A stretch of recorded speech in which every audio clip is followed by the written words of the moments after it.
Stop fucking banging. Back up.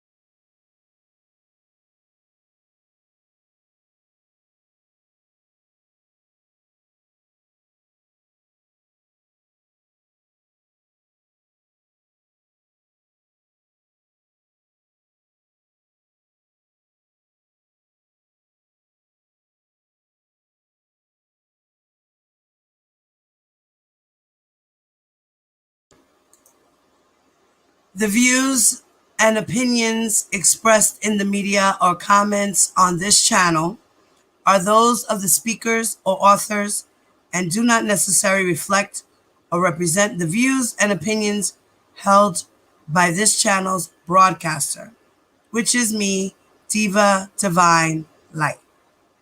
Due to the social nature of this broadcasting channel, videos may contain content copyrighted by another entity or person.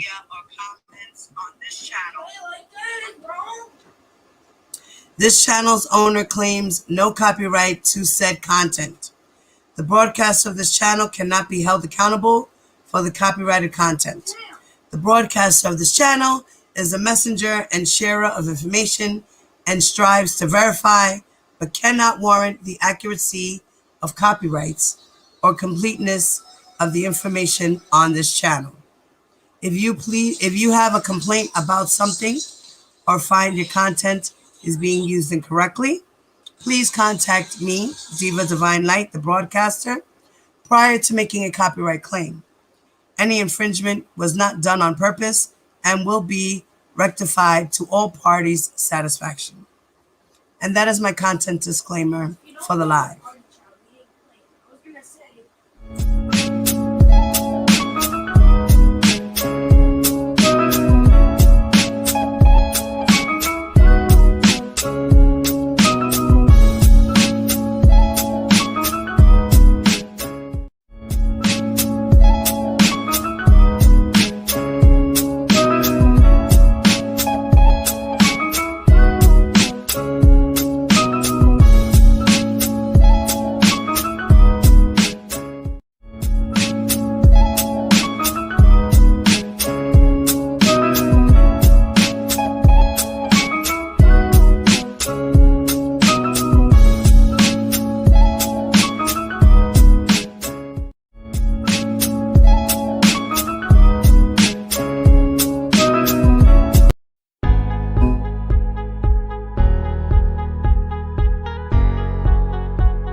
Hello. Good afternoon. Welcome to my channel, Diva Divine Light. I'm going to be reading today Your Body's Calling Me by Jake Brown. And this is a timeline of R. Kelly's history. And this book was published in 2004.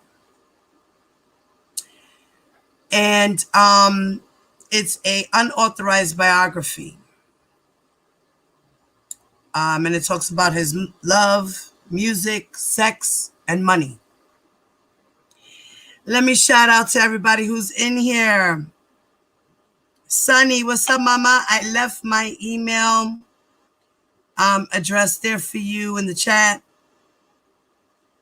I'll pin it up. Let me see if I can pin it.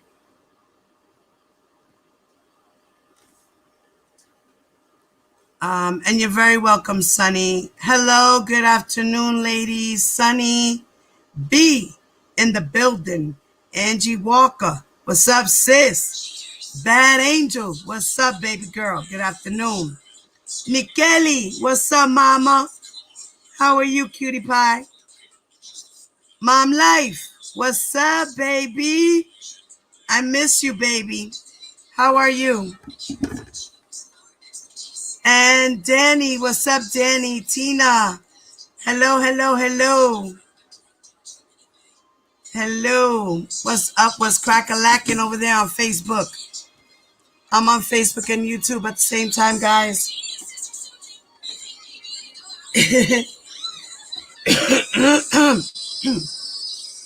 Now, excuse me again. Guys, my voice is still a little scratchy. Joshua or David, somebody, I gotta lower that a little bit. Hold on 1 second. We got a lower. I can't use that phone. Mom, do you have your phone? Give me 1 second, guys.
Hello, ladies. I'm sorry about that, guys.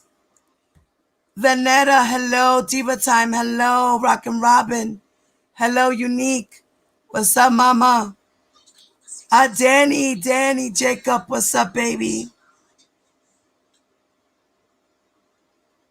Okay, Robin, what's up, mama?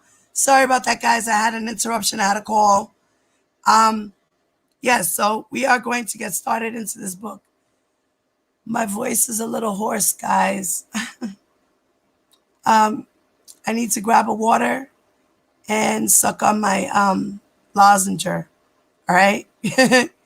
I'm glad you guys are filling in at the same time.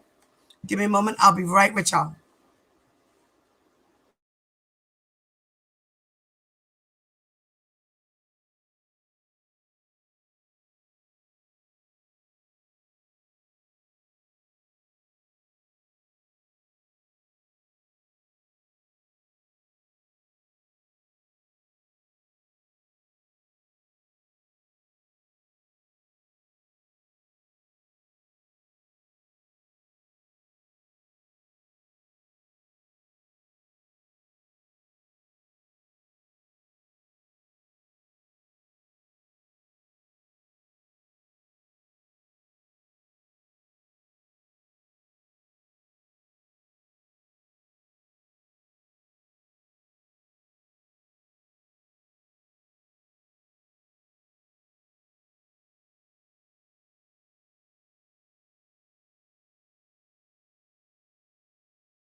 All right, ladies. Hello, Pettyville. What's up? What's up? What's up?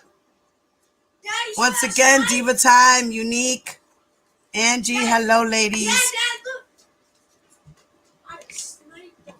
I am trying to work off of 2 phones at the same time. Okay. All right, so we're going to get into, do you guys hear me? Does everyone hear me now?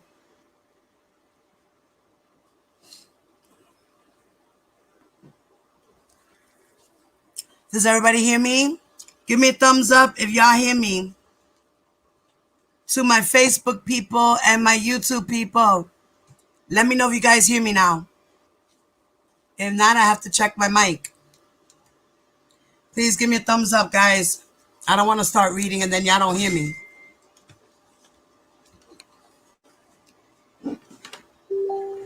Please give me a thumbs up, y'all.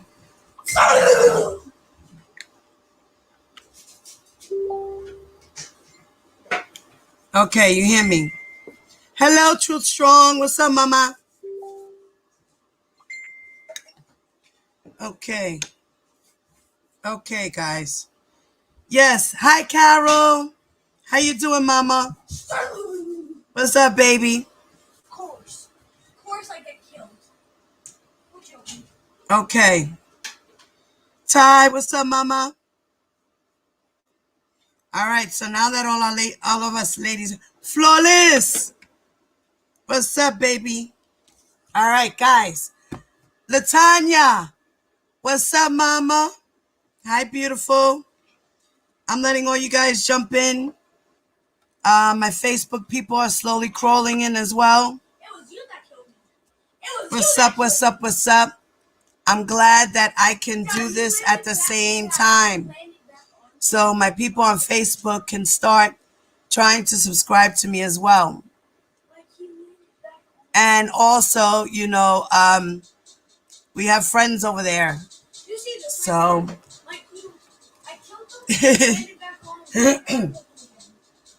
this is cool. I actually see both chats in here at the same time.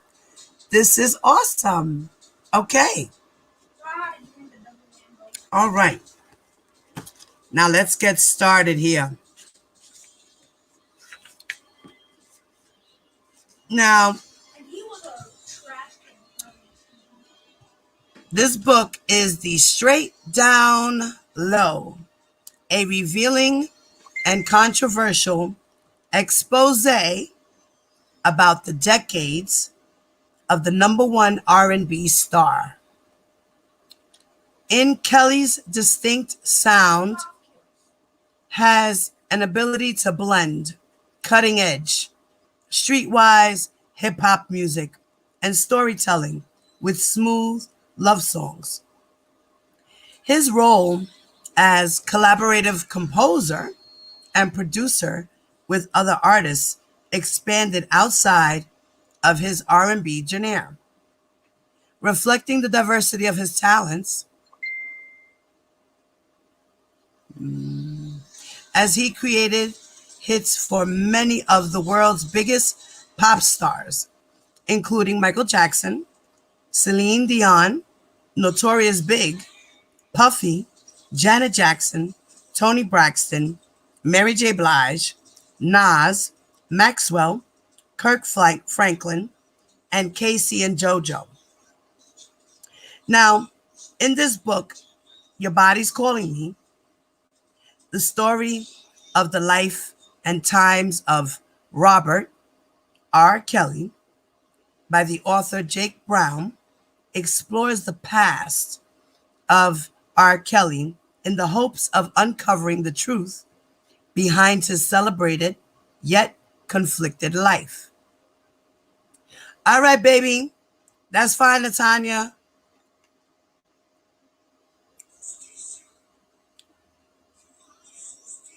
Now, in this book, it talks about his childhood and his impoverished upbringing, his abuse as a child, experiences that molded him into both the man and celebrity, also his collaborations with and marriage to Aaliyah, as well as child porn allegations filed against him, and his haunting past, as well as the God-fearing soul and rhythm and blues sounds that led him to a chart-topping career.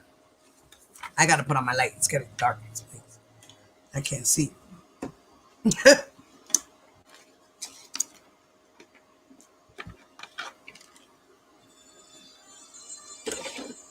Okay.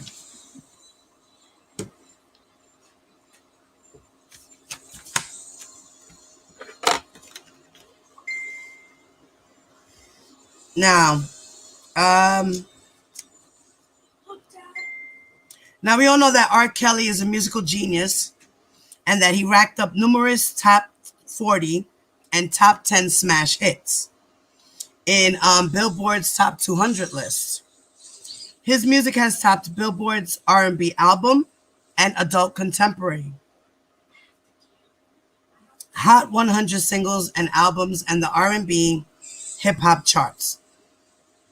Now, we all know that he was fabulous for his music, and in an instant, R. Kelly would go from a revered global superstar with a musical talent that he had once characterized as the only thing I have to lean on, to a man whose very foundation of support was being threatened in terms of its applicable relevance in the fight to save him.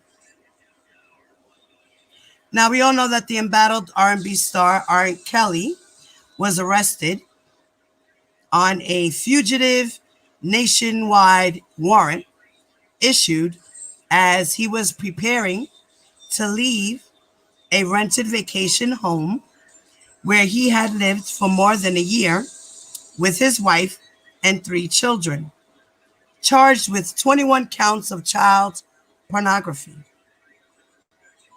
In an instant, R. Kelly would go from superstar to a man whose freedom, security, whose very foundation was being threatened.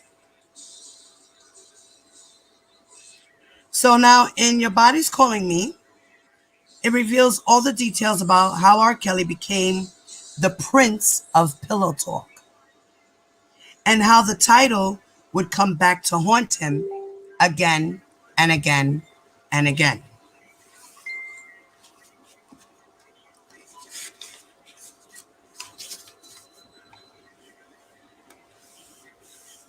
Yes, Jake Brown.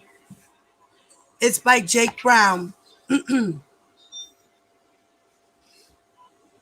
And this was published in 2004, guys. So this book was out in 2004.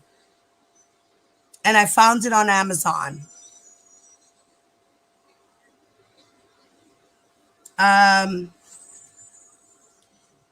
And we have, let's see, 1, 2, 3, 4, 5, 6, 7, 8, 9, 10, 11, 12, 13, 14. Oh, wait. Yeah, wait. We have a total of 10 chapters, guys. This book is 10 chapters long. And then it has a couple of other pages after that that talk about his chart history, also about the author. So I'm going to read the prologue, okay? We're going to start off with the prologue. What is that paper? Look at this, Dad. Look. You see that? Now, the prologue title is called Redemption. What is that paper? 2004 has started out a lot better than 2003 did for R. Kelly, and certainly has continued to add distance to the latter half of 2002, which was arguably the darkest period in R. Kelly's otherwise star-bright career. In the legal arena, Kelly has been partially, okay, let me start that over. In the legal arena, Kelly has been partially exonerated in his child pornography case after 7 of the 21 counts lodged against him were dismissed on an Illinois case, on the Illinois case, which his defense termed the first official acknowledgement of the weakness of the prosecution's case. Across the country, in Florida, Kelly also scored a major legal victory on March 11, 2004, when MTV News reported a judge ruled that digital photographs allegedly showing R. Kelly having sex with an underage girl were illegally obtained by Florida detectives and therefore cannot be used to try him on child pornography charges in that state. Now, the Associated Press reported that Kelly at the time was 37, and he was currently facing 12 counts of child pornography in Florida. Hey, Black Girl Beauty, what's up, mama?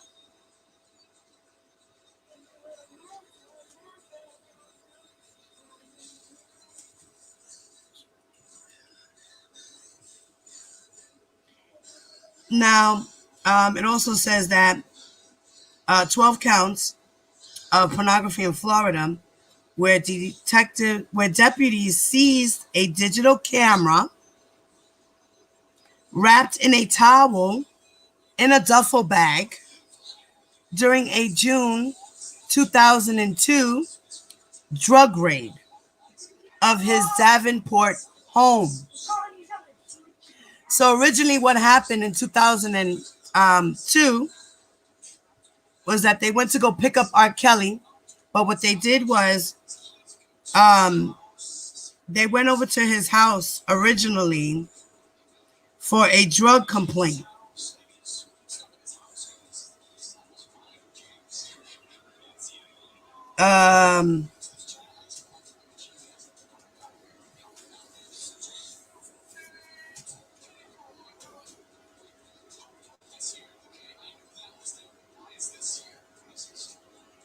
Now, what was I? Sorry, y'all. All right, where deputies seized a digital camera wrapped in a towel in a duffel bag during a June 2002 drug raid of his Davenport home. So they originally went in there to look for drugs and instead found pornography. And then the prosecutors had to drop that because it was a legal search.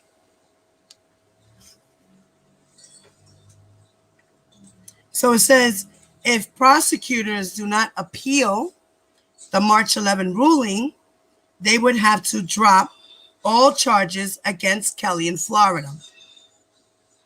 Meanwhile, in his professional life, Kelly has been flying as high as he believed he could in song.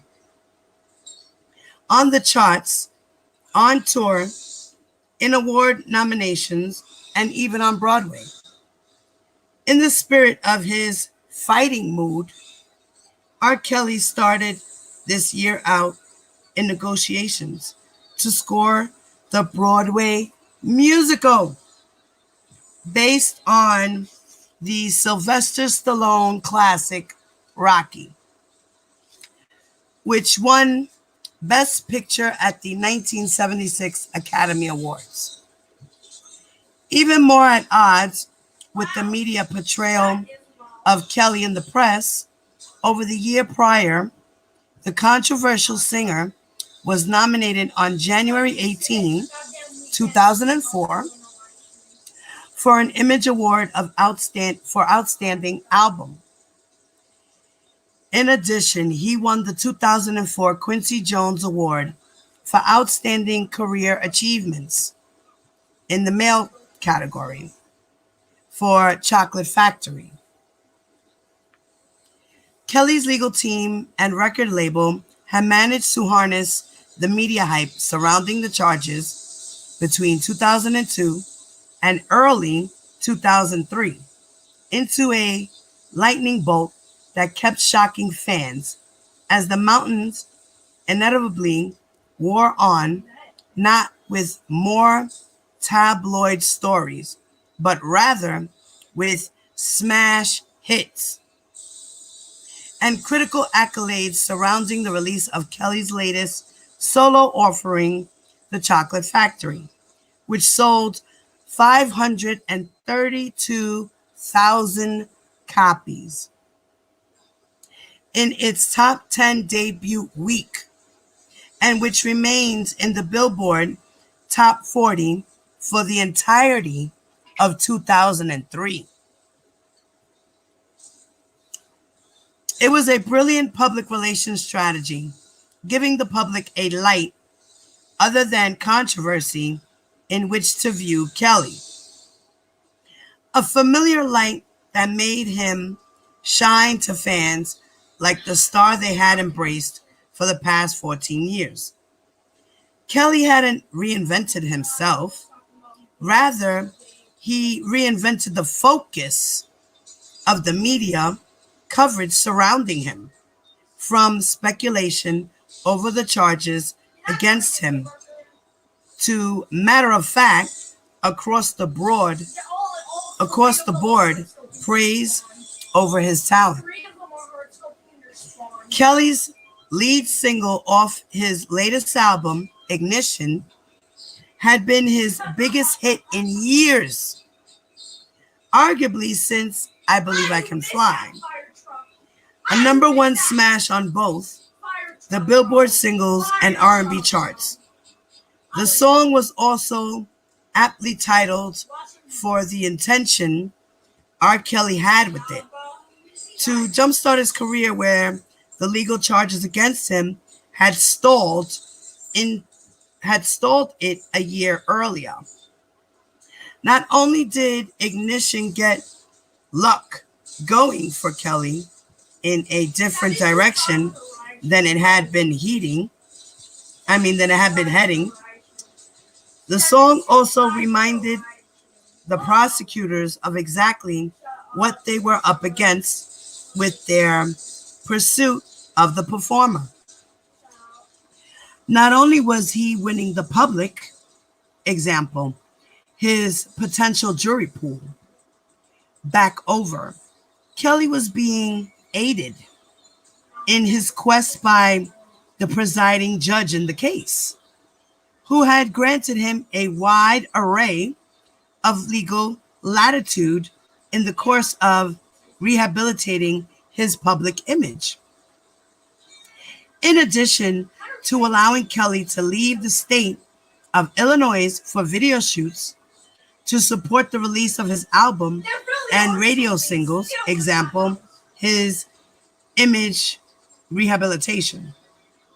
His honor also allowed Kelly to tour before hundreds of thousands of his fans, and even to attend nationally televised award shows like the Grammys and Billboard Music Awards. Though the judge was required by law to allow Kelly a certain amount of latitude in earning a living, prosecutors fought Kelly's every trip along the way. Now, the gamble in his strategy was not only in the chance that the judge would rule in Kelly's favor, but that it would reflect in the watching public's conscience toward an impression that the gravity of the charges against him were less serious than they might seem, given two things.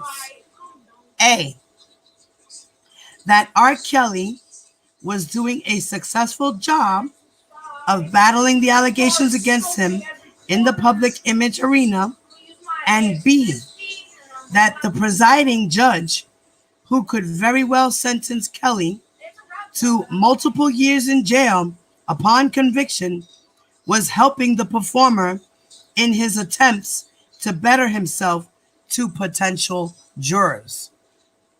Wifey! Likely in the judge's eyes, he was just doing his job, affording the defendant his constitutionally granted right to the presumption of innocence. But the reality of Kelly's drive to prove himself as something other than the monster prosecutors hoped he would be seen as to the American public was resonating with everyone. The media, after a while, seemed to come around to this notion, exemplified in a USA Today editorial on Kelly's case in early 2003. Of course, no matter how suggestive his lyrics, Kelly is entitled to the presumption of innocence. Kelly needs to go on the offensive. Like it or not, high-profile cases such as this one are often judged in the court of public opinion long before a jury gets to render a decision.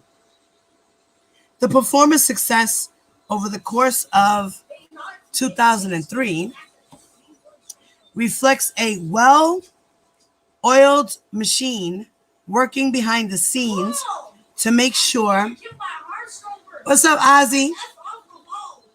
To make sure Kelly had every opportunity to succeed. His record label pumping millions of dollars into the promotion of his new album. His legal team working around the clock to battle the charges against him on any merit the law might afford. His fans doing their part by embracing Kelly's new product and image as consumers.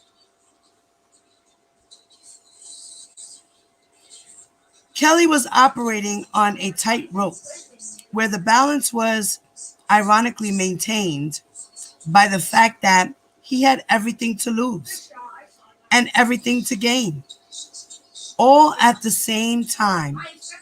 A review of Kelly's highlights from 2003 gives the impression that he was riding high, at the top of his game, and in fact, he was, in spite of the legal charges and their potential implications hanging over him.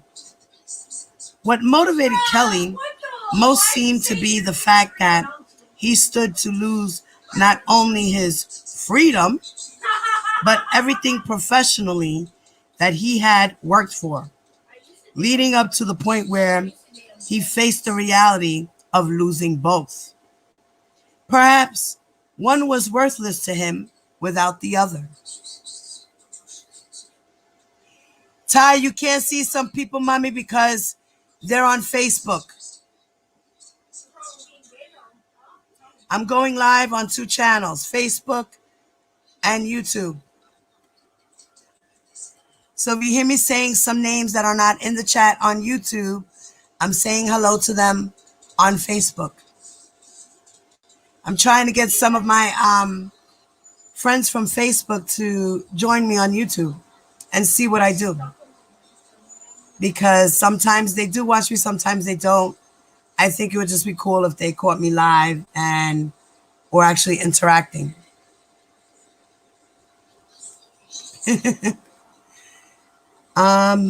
Okay.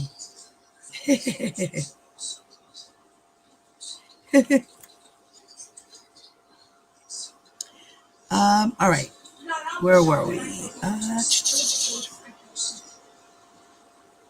Okay. Now, Kelly was operating on a tightrope where the balance was ironically maintained by the fact that he had everything to lose and everything to gain, all at the same time. A review of Kelly's highlights from 2003 gives the impression that he was riding high at the top of his game. And in fact, he was, in spite of the legal charges and their potential implications hanging over him.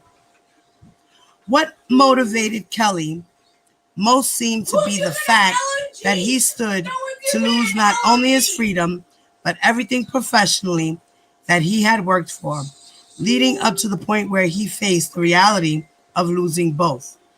Perhaps one was worthless to him without the other.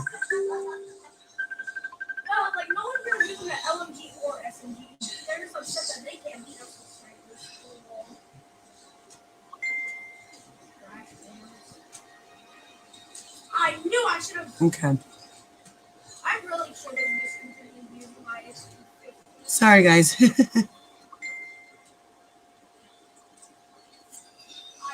Now,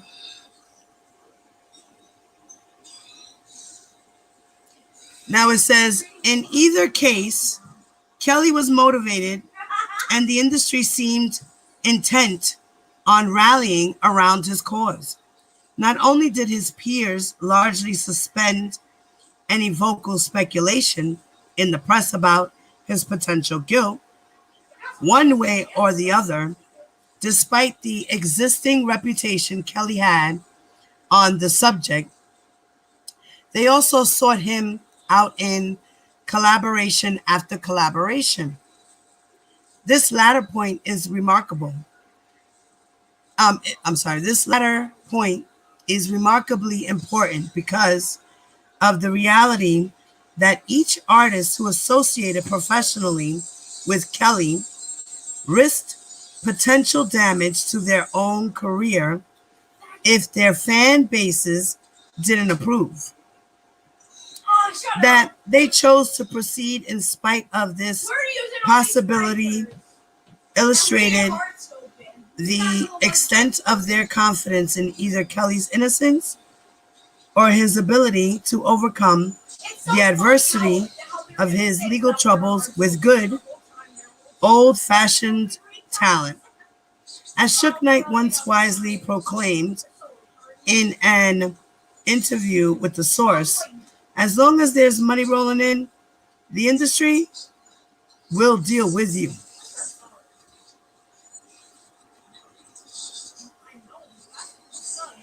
Perhaps the fact also played a role in Kelly's collaborations over the course of 2003, but he sure seemed to have a lot of peers in his corner, not only lining up to work with Kelly. Many of the biggest names in the business have gone on record in their support of Kelly, including rap's most potential star of the millennium thus far, 50 Cent, who told MTV that he's still the best in R&B even with the trouble. The other artists that's coming out, half of them, it's his song he wrote for them. It's obvious that he's the better, the stronger artist. Rapper Ludacris agreed, explaining that it's simply impossible not to love R. Kelly for his talent. R. Kelly is definitely the king of R&B. I am a fan. Even if you don't like him, you can't not like his music. There's no way. You can try to not like his music, but it's gonna get your ass eventually, for sure. It sure did. All these groupies and fanatics, they're crazy. And like he said in this last sentence, you can try to not like his music, but it's gonna get your ass eventually, for sure. You will get sucked up by his music, like he said. He injected the world. It's too late. They should have done it 30 years ago, right? Oh boy.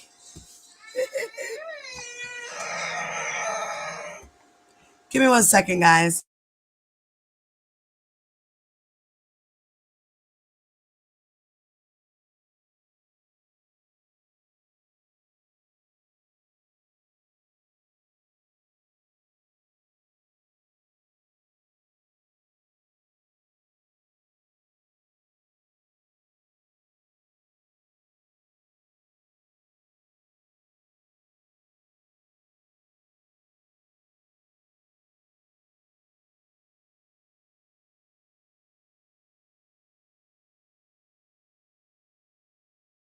That's the opening to one of the movies. Sorry about that, guys.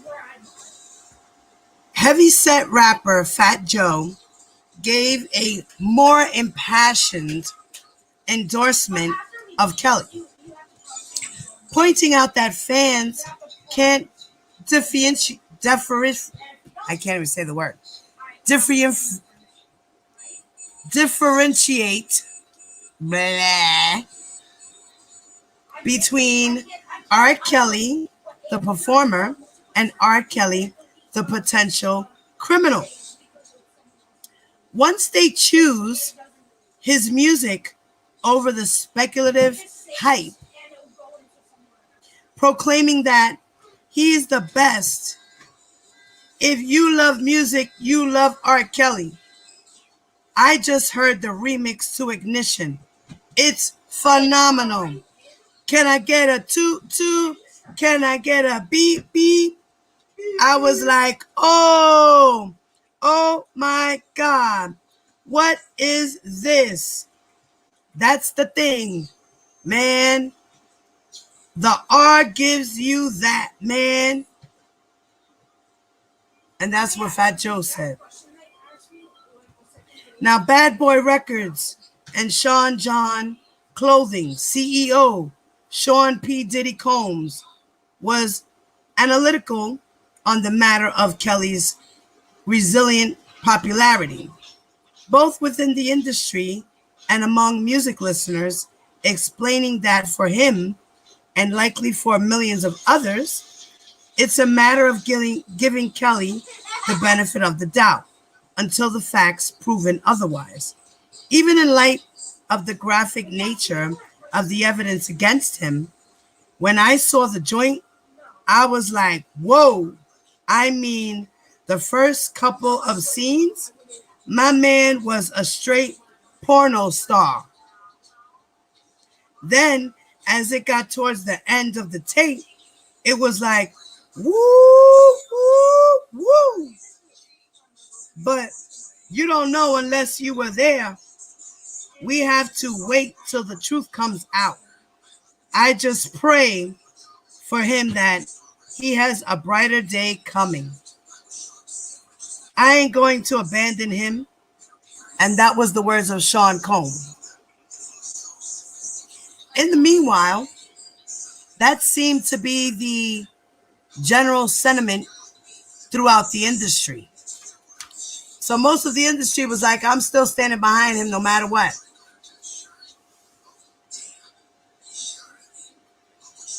Now, with prominent examples included the Isley Brothers, Body Kiss, a #1 album Kelly almost entirely wrote and produced, as well as hits for B2K, Bump, Bump, Bump, Girlfriend, What a Girl Wants, Genuine, Hell Yeah, Marquise Houston, Clubbin', and Nick Cannon, Gigolo, as well as songs Kelly wrote during this time for upcoming albums by Britney Spears, Michael Jackson, Missy Elliott, Jennifer Lopez, Ruben Studdard, The Big Timers, and Tyrese, as well as a full-length follow-up to 2002's Jay-Z's collaboration LP, Best of Both Worlds. This time around with Baby of the Cash Money Records clique, entitled Best of Both Worlds 2. Hey, Michelle.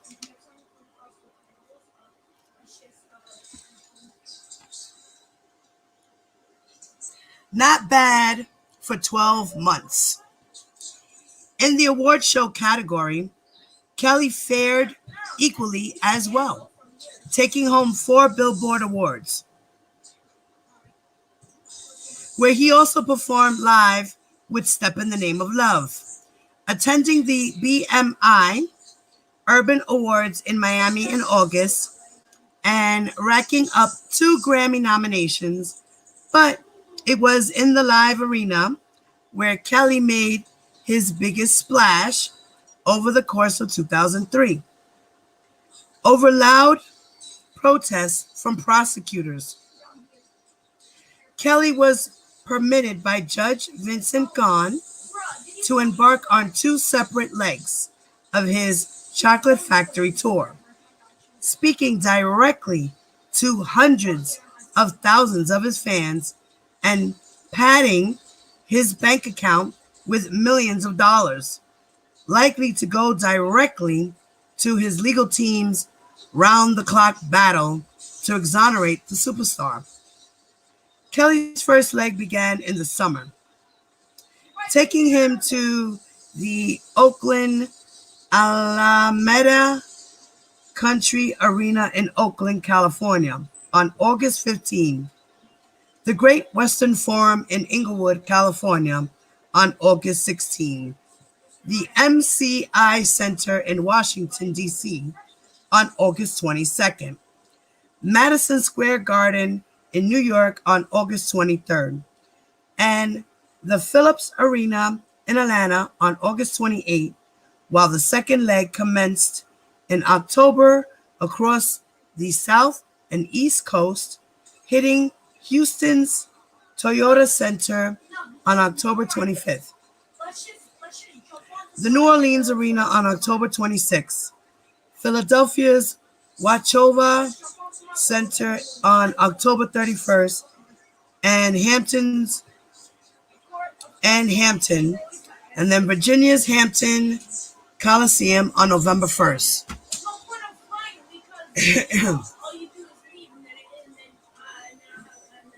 Robin said, I see dark days for him going forward. Nice jail cell and plenty of booty. Yeah.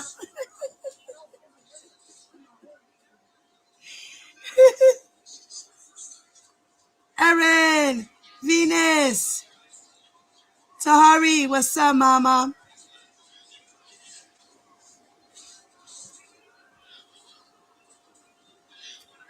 Okay, now,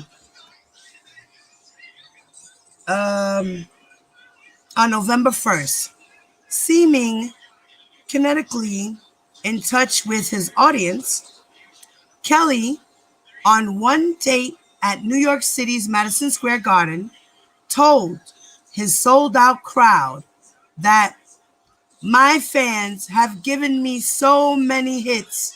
I love y'all. I don't know what to perform next. Y'all gotta tell me what song to sing. At another point in the show, the reality of Kelly's pending legal situation seemed to weigh in on him, even as he gave the sold-out arena his all in spite of it, remarking at one point that even under the circumstances, I gotta do what I gotta do. Is that all right? Kelly was in the zone throughout the year, performing extraordinarily well under the pressure, shoring up his fan support by giving them hits, as well as industry support by making everyone who worked with him a ton of money. Above all else, R. Kelly proved over the course of 2003 that he still had it, and that professionally he was in better shape than ever, and well worth taking a risk on in that sense. Following up the success of Chocolate Factory, Kelly dished fans a second disc inside of the same year. This time, the I lost the spot. Yeah.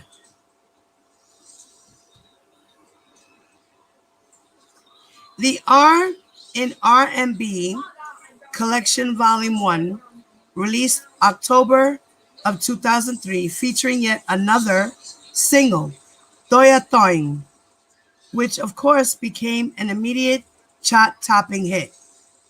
That was my jam. Toya Toing was my jam. The song propelled the 23-track hits collection to a number 4 debut on Billboard's Top 200 Albums chart, lodging over 250,000 copies in its first week. Much to the dread of prosecutors, Kelly also announced that he had 2 new albums worth of material scheduled for release in 2004, including his collaboration with Baby from the Cash Money Clique, who spoke glowingly of the album in the late fall of 2003 as its recording wound down. Me and Kelly are almost finished. It's kind of a combination with both singing and rapping. Dude is doing his thing. I'm doing my thing with it. We worked together on every song. So me and his ideas came together so big, it's just going to be one of them kind of albums.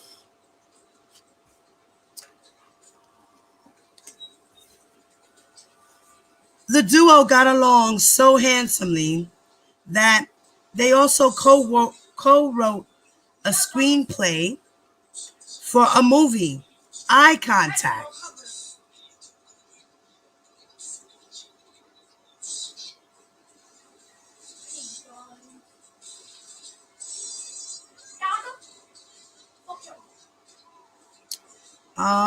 Okay. Shana, what's up? I'm glad you're sitting and listening, babe. Okay? Have a seat, okay? Be a good girl in the chat. All right? Be a good girl. Be a good girl. Be a good girl. Because you know you get booted.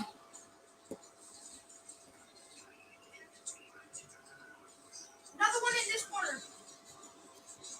There's only two. No, everybody's not gay in jail or in prison.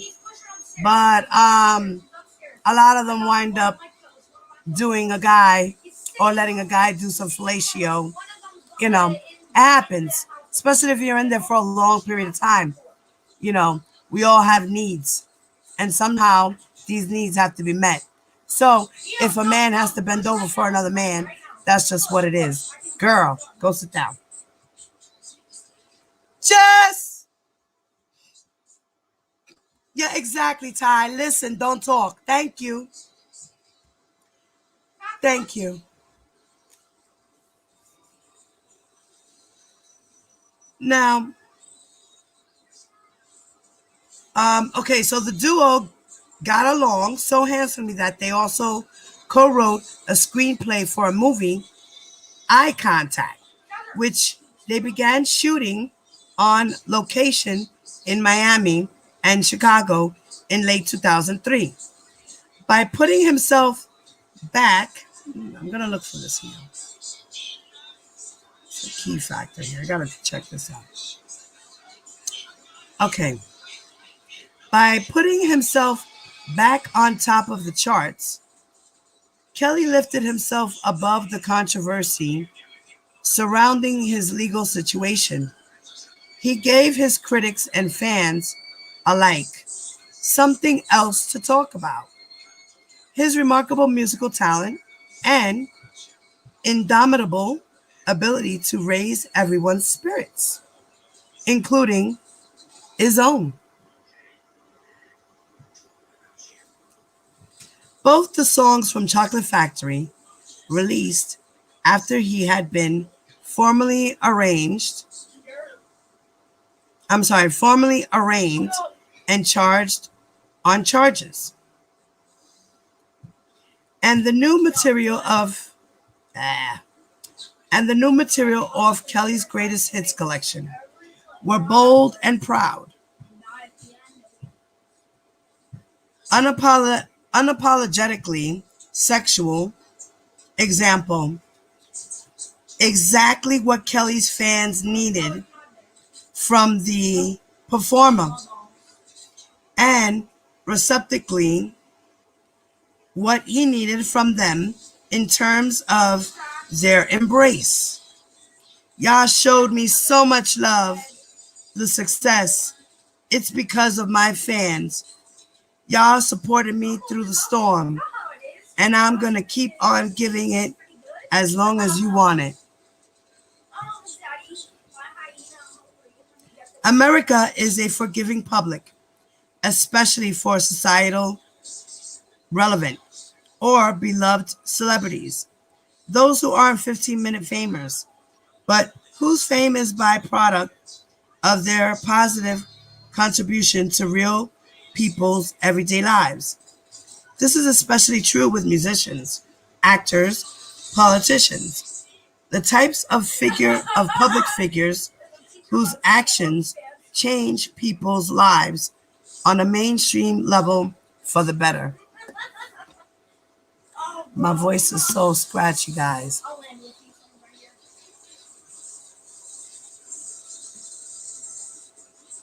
I gotta get another water. Give me a second.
Hello, William. Hello, Carmen. What's going on, guys? How are you?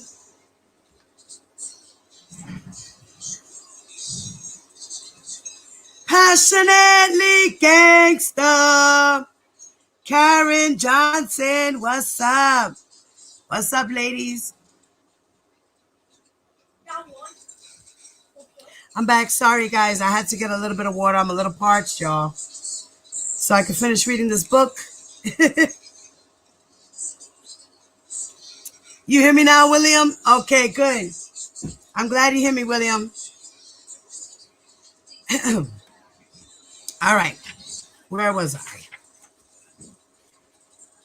Now, that aside, people are curious in general about the private lives of celebrities. The one behind you's tied. Okay, wait. What was I? I'm sorry. Okay. Private lives of celebrities and tend to tolerate a wide array of indiscretions on the part of their favorite stars because the public wants to forgive a celebrity for something they, the reader, would personally never get away with in their own life. Right outside. Clue, message. Kelly has benefited from this latitude in the course of his career. A prominent example being the silence in public reaction, one way or the other, over his legal marriage to 15-year-old Aaliyah in 1995. Got you, brother. Still, this public fascination is also a point Kelly laminated in an interview in 2003 with Blender magazine.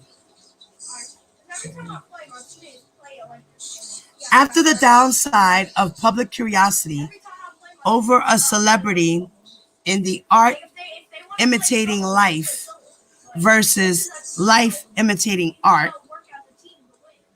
But that, but it, like, and then they play as a solo. Like, just go play solo. curiosity caught up with him in the context of his legal troubles. This mode. It's hard being me. It's always been hard being me. It's hard to be famous and free. Everybody wants to know, what are you going to write?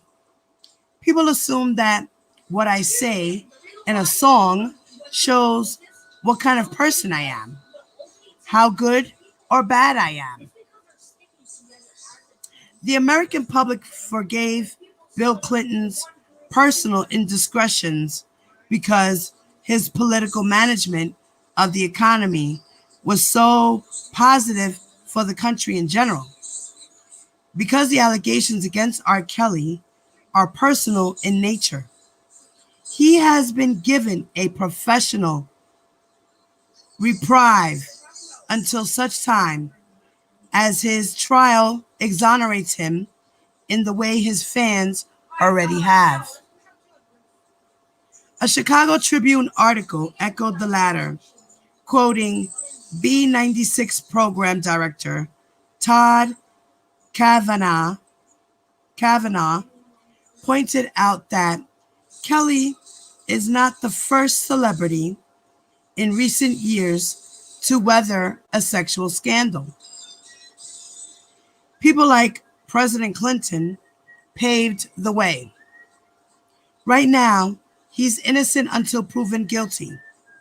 And there are stations in town playing this record and listening and listeners requesting that we play it and stay competitive. I have to play it too. R. Kelly is beloved by the African American community in a culturally historic way, much the same as even Malcolm X or Martin Luther King, where in terms of their ability to lift the entire spirit of the African American people up above everyday adversity. For some of Kelly's most hardcore fans, particularly his inner city listening audience, the performer's legal challenge is not that foreign an experience from many of their own, which gains Kelly sympathy, if nothing more. Beyond that, the adversity he has so masterfully survived thus far makes him a symbol of inspiration to the aforementioned demographic in an entirely different light from the one he is traditionally admired in as an entertainer.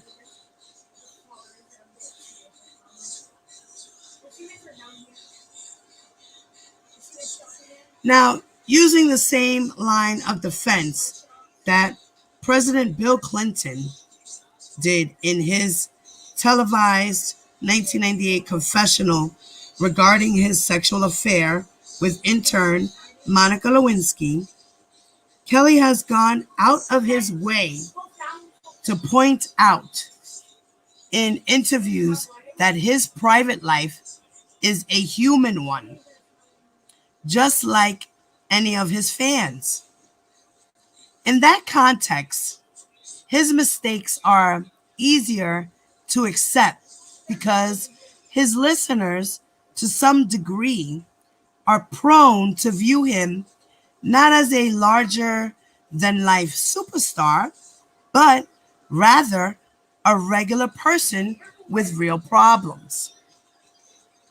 Still, regardless of how R. Kelly might be humanized via the successful application of this strategy, he is still admired and beloved on another level.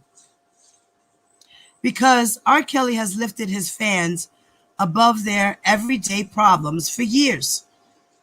So, too, do they lift him up above suspicion?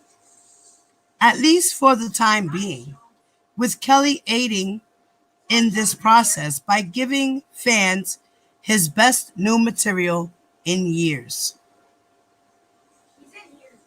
The Chicago Tribune echoed the latter in a review of The Chocolate Factory, concluding that the best of these songs the ones without the legal and personal baggage attached, could keep Kelly on the airwaves for the next year while his fate is decided in court.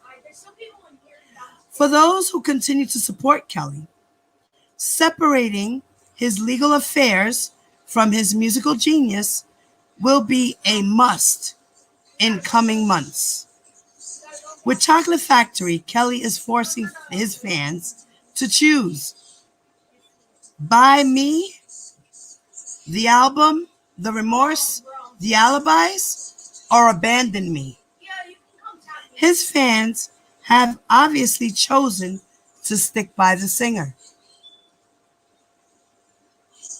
As for those who have chosen to side against Kelly prior to his being judged one way or the other by a jury of his peers, the superstar has done his best to take the high road in lashing out against his distractors,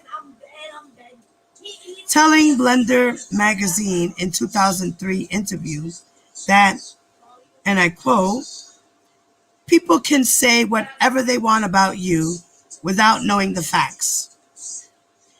They can criticize you without even knowing you and hate you when they don't even know you." That's true. I agree. Hey, Tune. I agree with that statement he made. Because it happens to us here on YouTube. People hate us because of what we stand for, and vice versa. We shouldn't be hating each other. We should just listen to each other's views and respect one another as human beings. Period.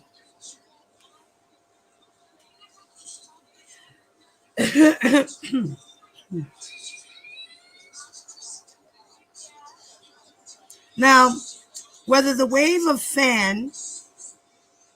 Oh, wait, I'm sorry.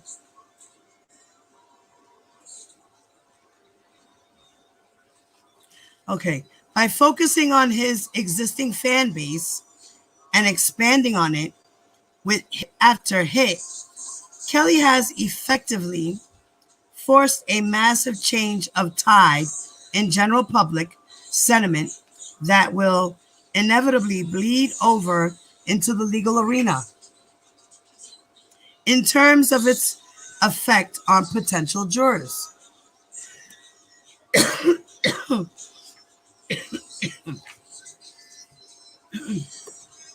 Let me take another sip of water.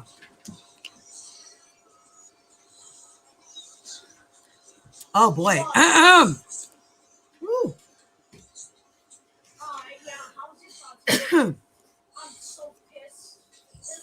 My throat is so scratchy, guys. I apologize. Whether the wave of fans simply will wash Kelly's legal slate clean of his alleged sins remains unclear. What is apparent is that the singer believes in both his innocence and his higher power as fervently as he conveys in his songs or on stage.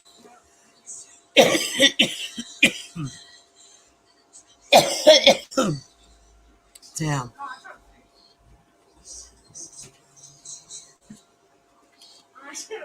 Oh my God, guys.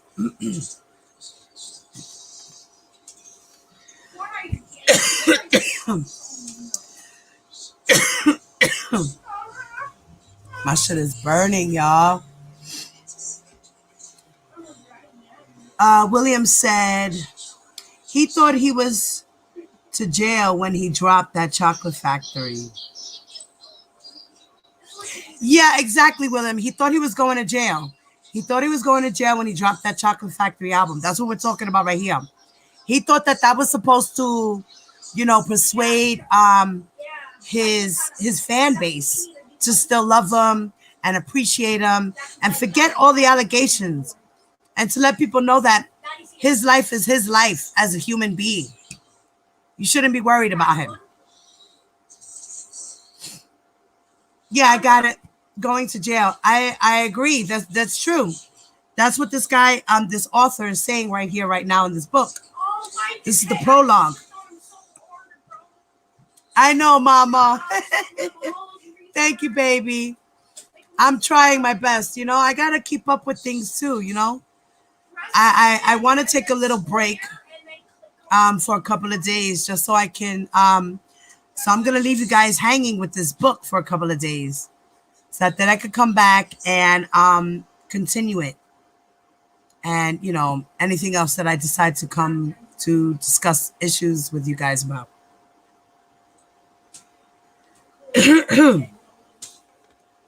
Now let me okay, you know what it is too? I'm always screaming and yelling and straining my voice, but that's because I'm deaf.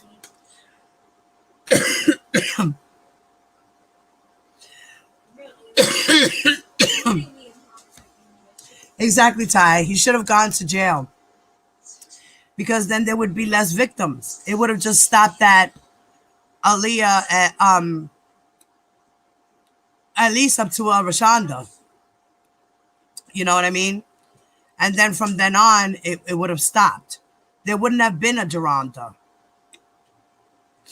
and all the other girls behind Deronda or in the middle of his trial.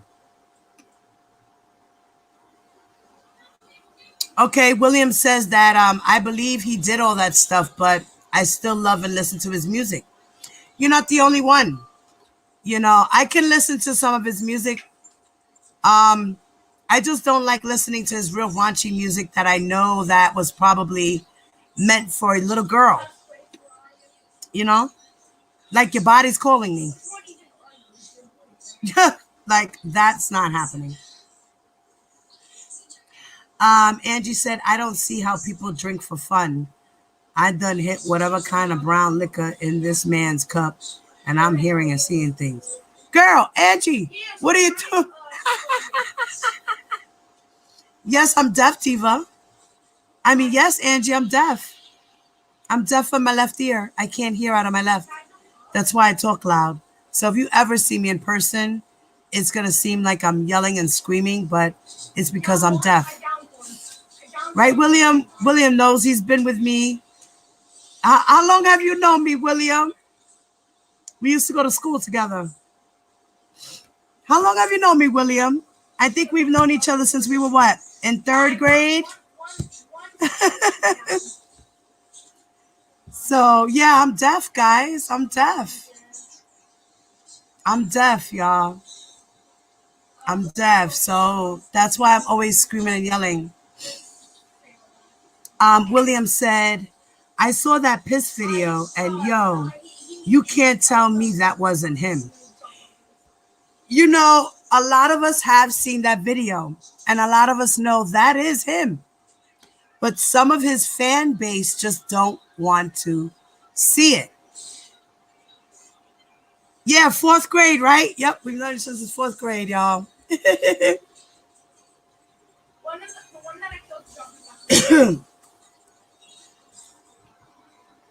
Yeah, and a lot of people are saying that was another victim with one of her boyfriends.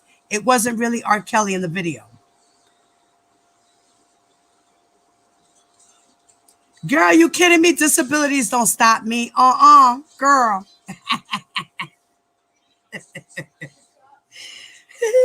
Are you kidding me? No.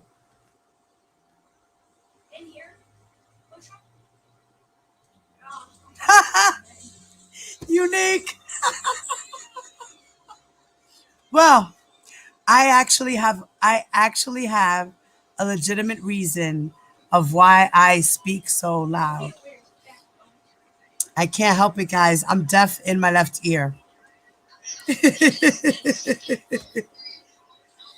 Yes.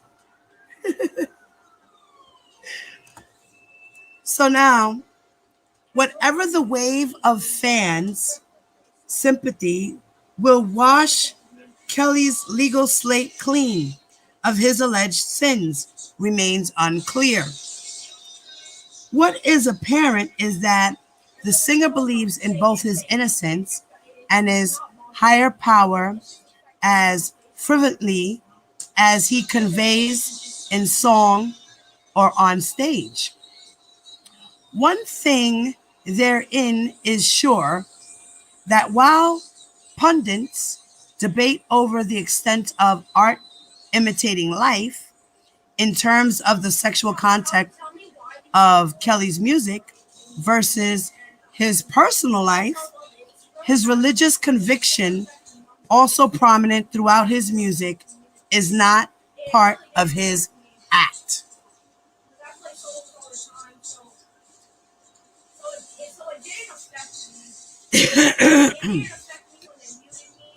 Yeah, matter of fact, unique. Drop your channel link in the chat so that everyone here can subscribe to you. Check her out, guys. She does cooking segments, y'all. She's really good. I love her with her accent and everything.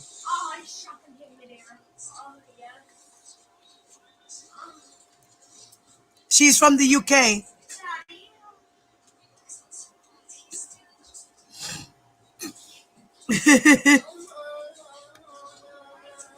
That's right, Passion. Don't let that stop you. Shouldn't, do the best you can when you have a disability. Yes, please, yes. Try, push as hard as you can. If you can't do it, then you really can't do it. But try. Don't give up. Try. I was born this way.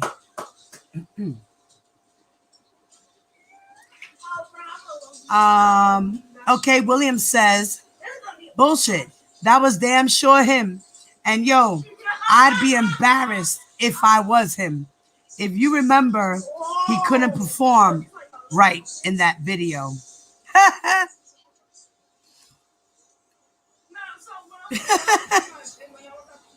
Right, she's American, but she lives in the UK. That's right. But you got a little accent going on there a little bit. You from the South originally, right?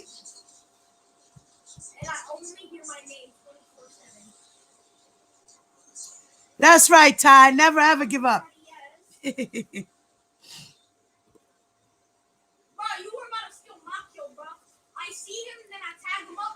So now, moreover, clearly, as much a refuge for him as his music is in these troubled times, Kelly comes off as common as any other man when discussing God in his life, and perhaps feels no more important therein based on his being equally as humbled in the eyes of his creator. There's a lot of people going through a lot of things right now that are deeper than me, I see kids and people starving. A baby just died the other day from starvation. People think I'm going through something, but I know God is real. My own situation is not so heavy. We'll be all right if we keep believing. My mama always told me that the higher you go, you're going to pay a price. And you've got to believe that God's got your back. She told me this way back when I was recording my second album, and I listened.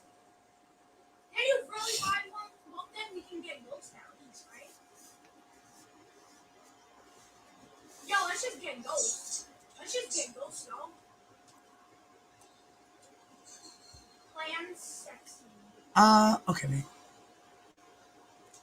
R. Kelly's belief in God's own struggle has also inspired him to keep on fighting, wherein the superstar seems to view the allegations before him very much like a competition. Kelly didn't retreat behind his legal team when the charges against him became public. Rather, he came out fighting, which explains his stellar year via a drive to compete with his opponents, the prosecution. On an equal level of intensity, knowing his supporters would expect nothing else. Good afternoon, Missy. Hi, Mama.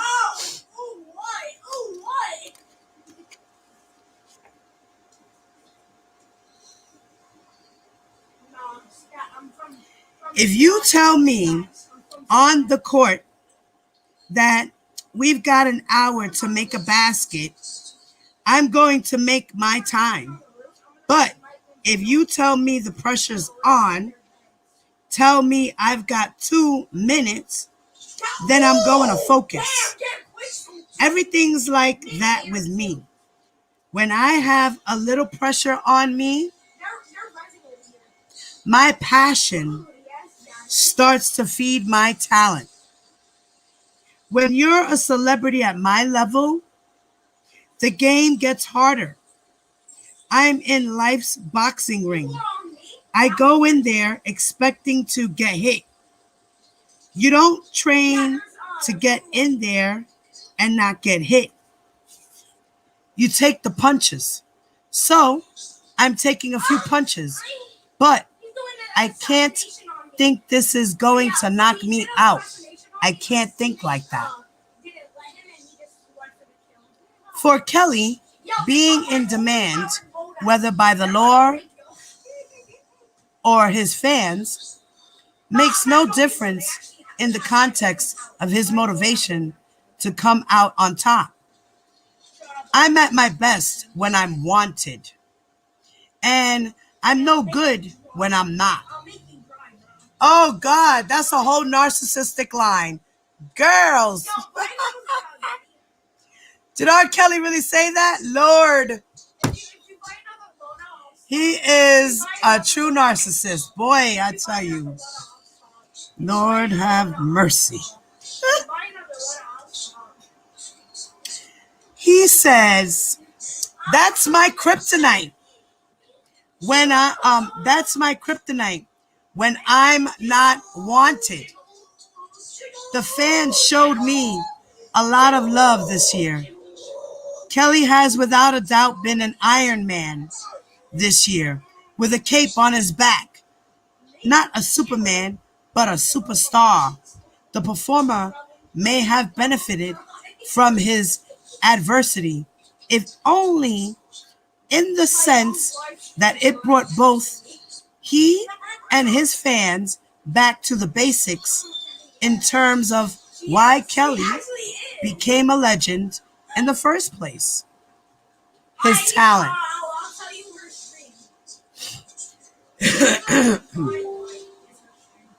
Now, as a result, Kelly is giving his fans exactly what they need to keep believing in him. And he in himself. Great music and plenty of it. I love music and music loves me back. We're kind of married and I'm pregnant by music.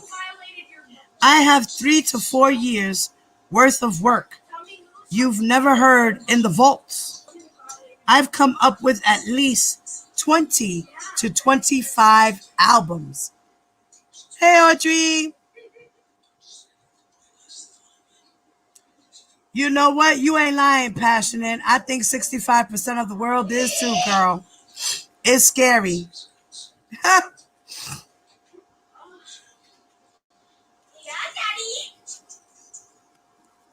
Now, Kelly argues that it's a lot more constructive way to spend his time than worrying about what his detractors think of him.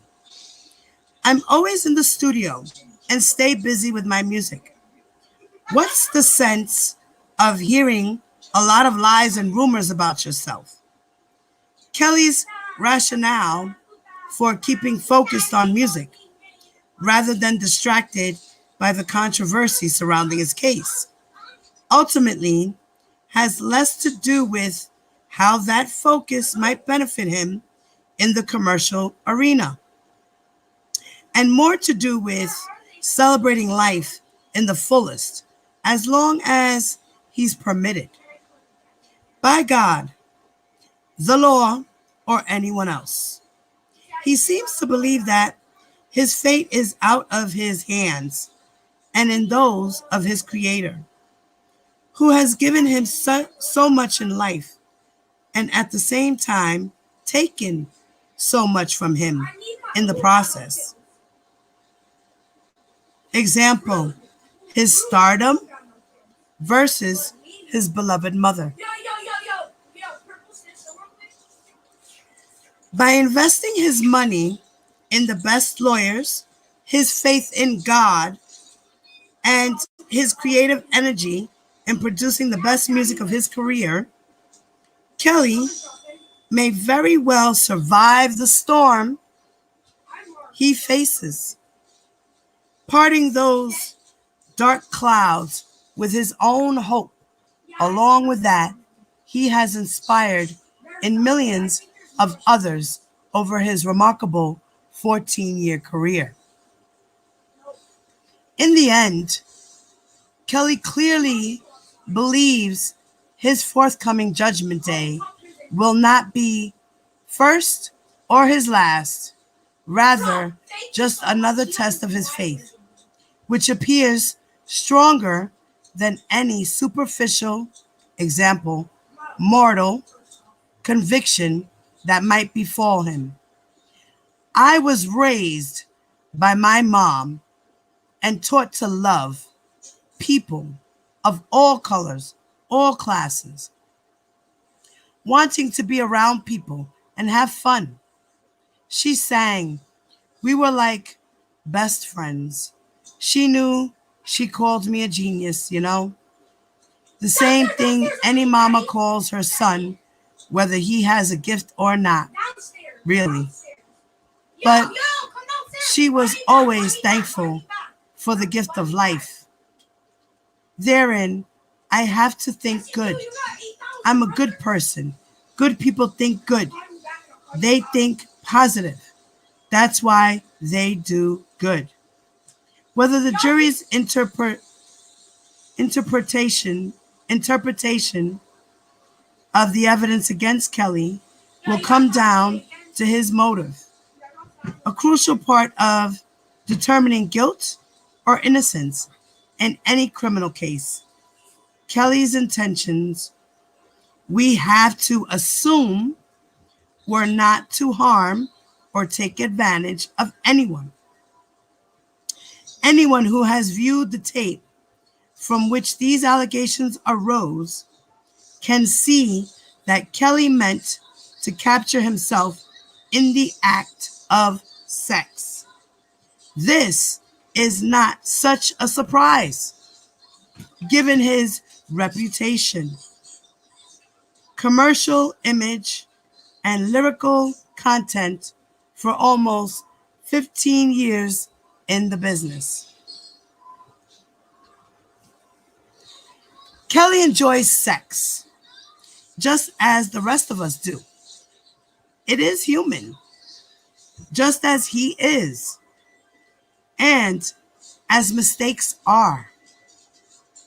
If Kelly made a mistake, it is fair to assume it was an honest one. Engaging in sexual acts with a woman he thought was of age when she may not have in fact been, if she lied to him and he believed her, a fairly common scenario which happens to millions of Americans every year. Then Kelly is guilty only of bad judgment, not of anything he should lose his freedom over, let alone the legendary and indelible mark he has made on pop music history in the course of his remarkable career. What's up, 100?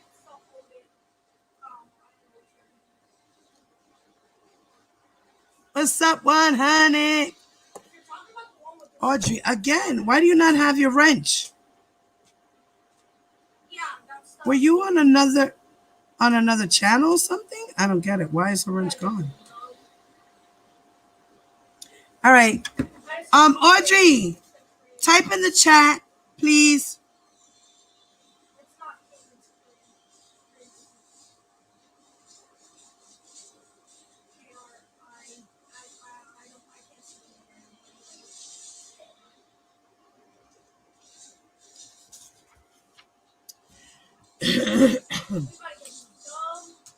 Audrey, type in the chat, mama, please. Say something so I could see if you got your wrench back. I'm about to make it 6 back to back for me. Your phone was stolen. This one will be 6 What? back for me. So far, I got 5 back to back. All right, but that's weird because no matter what, you should have. Back You. to back, so if we win this- I don't know what happened, but you got your wrench back. I don't know what happened there, mama. I honestly don't. Okay. So, Now, we just finished going through the prologue. Okay. We just went through, that was just the prologue.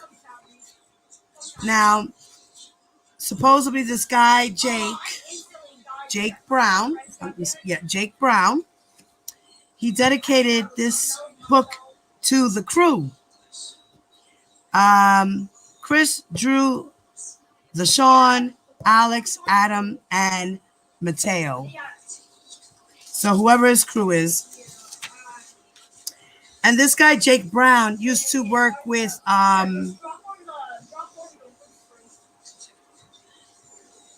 he used to work with a couple of celebrities himself. I believe he mentions it in here. I forgot who, but yeah. Girl, that was just the prologue. Okay? That was just the prologue. We didn't even get into the chapter yet. And that shit was... How many pages here?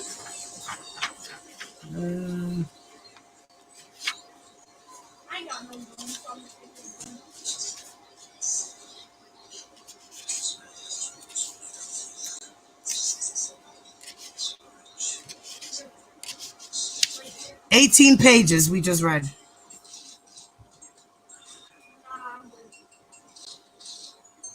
Yes, mommy, this will be interesting. Girl, that's why I found it on Amazon and I was like, damn, an unauthorized biography. What?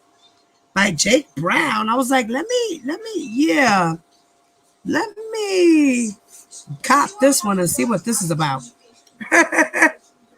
Like I said, guys, your donations to my channel has helped me to get a lot of these books. So I strongly and very much appreciate all the donations within the past year that you guys have given to the channel to help me to collect these books to read to you guys. I got a lot more. I got more.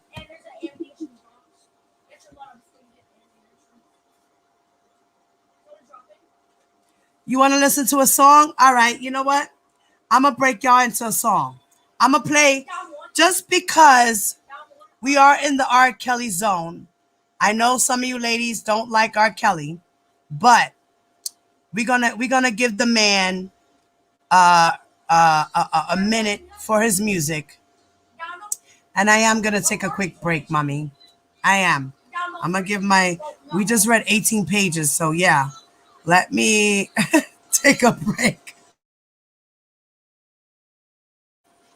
I'm going on mute, guys.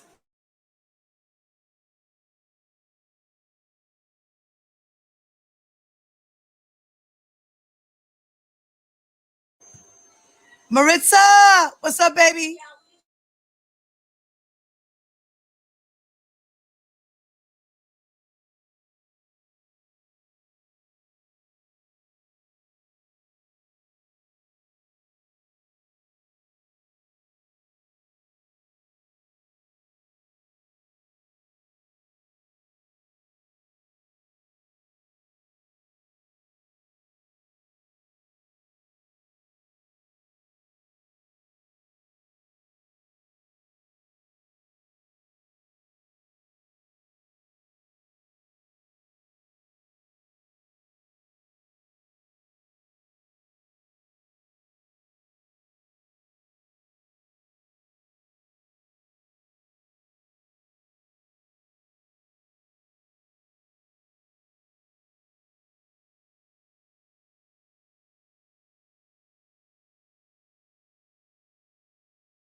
I don't know. What you mean you don't know? But I need some time. No, Spark. I ain't gonna be sitting around here like I'm some kind of motherfucker or something. See what I'm saying? You said you was fed up with this fool. What you gonna do? Okay, we took a quick little break. I just finished sucking on another lozenger. William said, yo, this song is the truth. No fucking joke. What's it called? When a woman's fed up.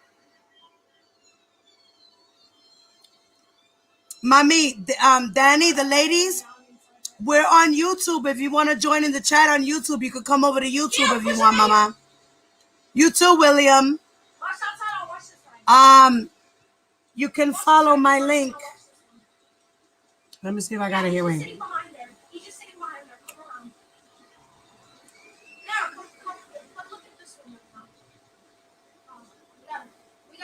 Oh, no, that's not it. No, that's not it. Where's my channel? Hold on, yeah.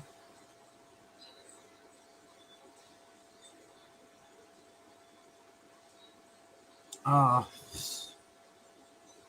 I gotta do it another way. Let me see if I can put this way.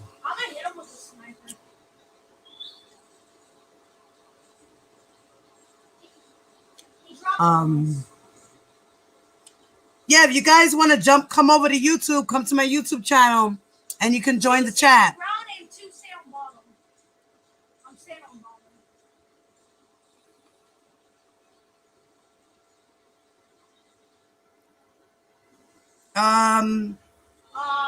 William, I gotta send you my link. Hold on. Let me see if the link will.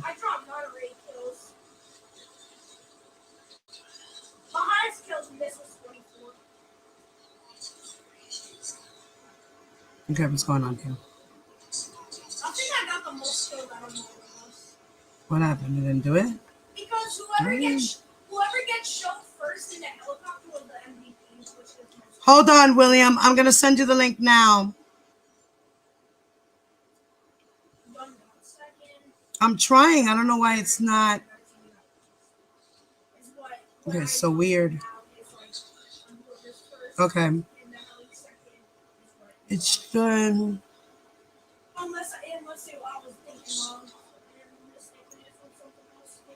Oh no, wait. Why did the link only go to my Facebook channel? Hold on. Yeah, like this. I'm gonna type it.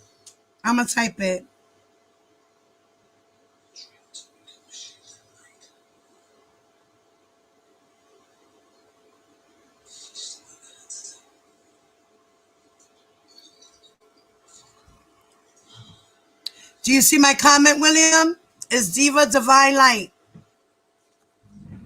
All capital. You join in the chat, I'll make you a moderator. I need some more brothers. I got a whole house full of sisters. We need some more brothers. All right.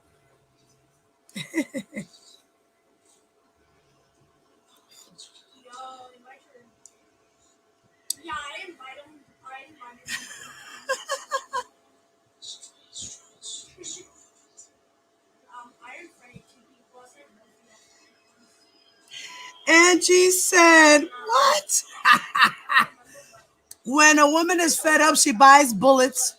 If I ever go through any of those long history of that abuse, y'all set me up a defense fund and ask where the parents. See, I usually run and break free.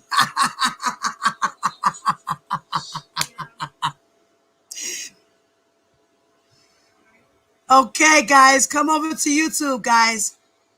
Oh, Will. What's up, Will? Ladies, say hello to my brother William in the chat. His name is Will Cath.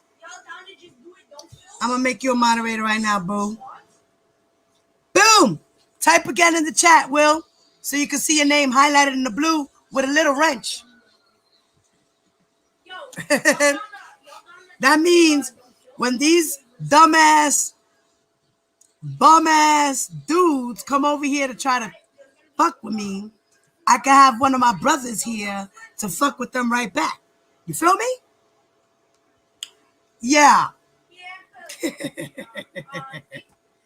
Say hello, Will. Say hello, William, to everyone.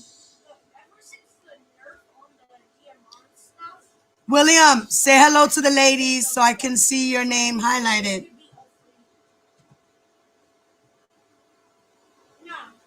Yes, and please, Will, make sure you hit the like button on your way in. Don't forget.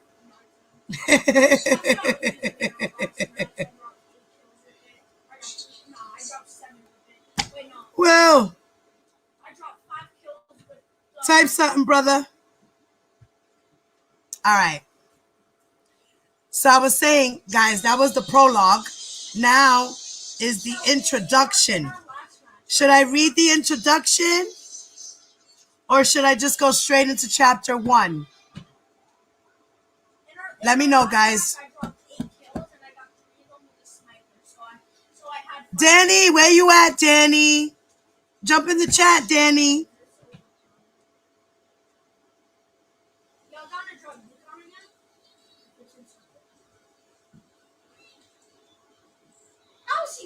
Will, did you lose me, bro?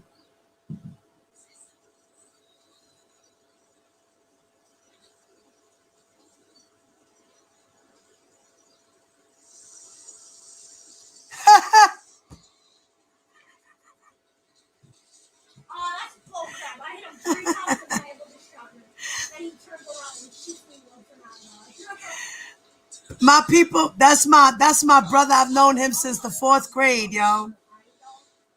Like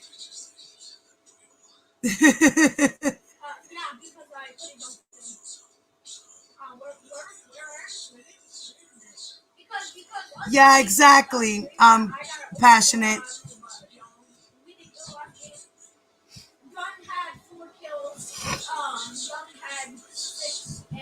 T baby. Hootie hoo!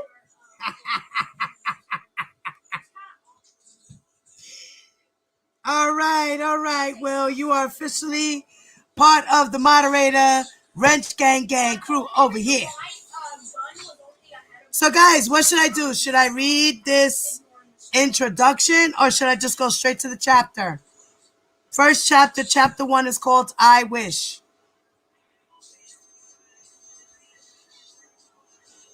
I want to see your responses first before I do anything, y'all.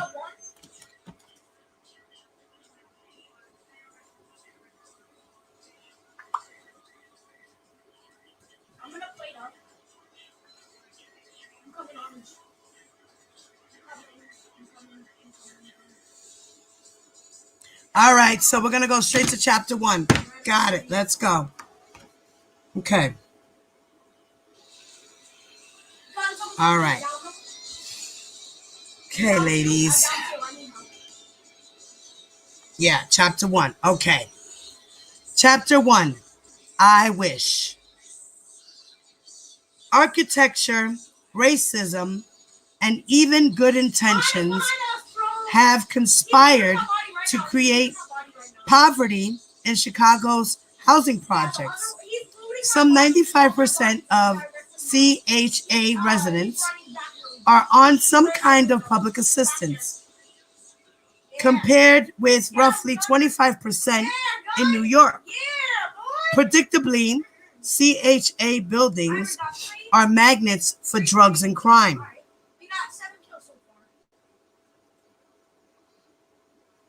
Now, Chicago's special problems were born in the 1950s when local politicians, including the mayor, Richard J.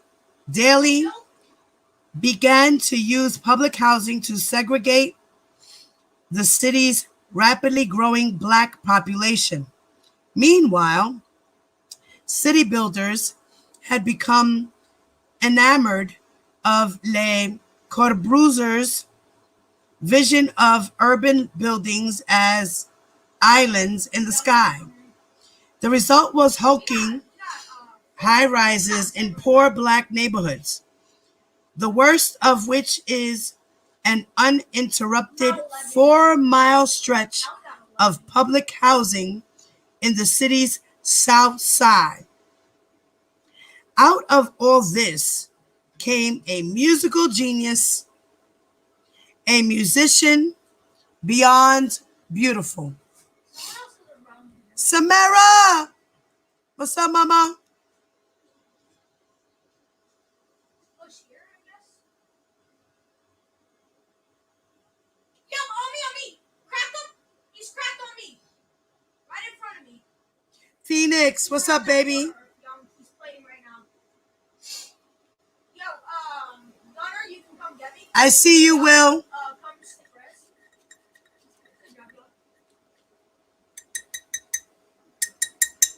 You know what that means, right? You hear it, right? Yeah, What time is it, y'all? right here.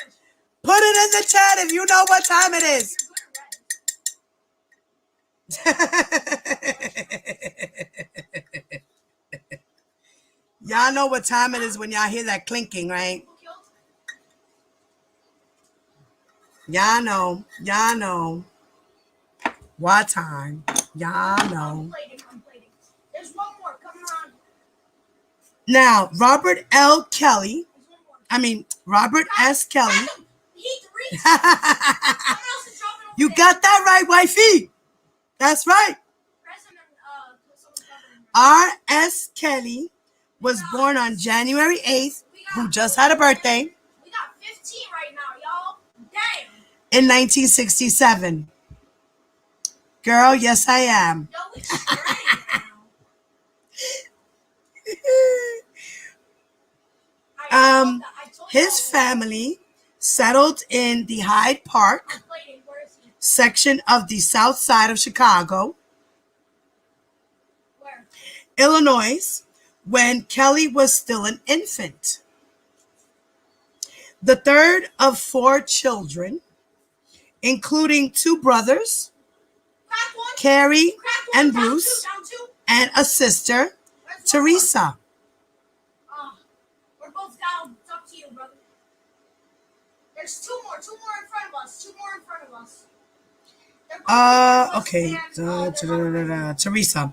Robert was raised by a single mother, Joanne Kelly, They're looting bodies. a teacher, They're lying, yo. and a devout Yeah, they're just looting Baptist, bodies. Yeah. who later became a born-again Christian.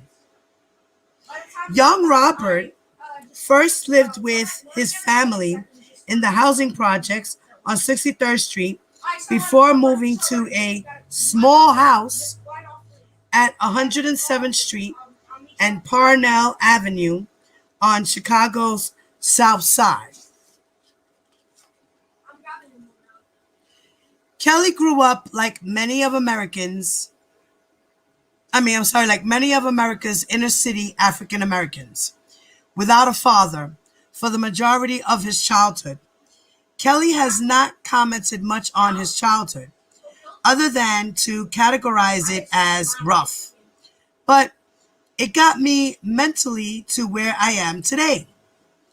Kelly says, Kelly as a youth was extremely close to his mother, often running to her for shelter from his 2 older brothers' teasing. Kelly preferred his mother's company to most others as an adolescent, Yeah, they're all just upset. telling Vibe magazine in an interview that he enjoyed eavesdropping on his mother, aunt, and sister as they gossiped at the kitchen table as much as he enjoyed playing basketball with his brothers on the playground. It has been additionally rumored in the media that Kelly suffered abuse at the hands of an older man in his neighborhood at a young age, and that this abuse fueled his preference for his mother's company over that of his male siblings and peers. Despite the protection he felt he received by staying constantly close to his mother, Kelly was raised among the same type of narcotics, fueled and gang-related violence that has plagued America's inner cities for years.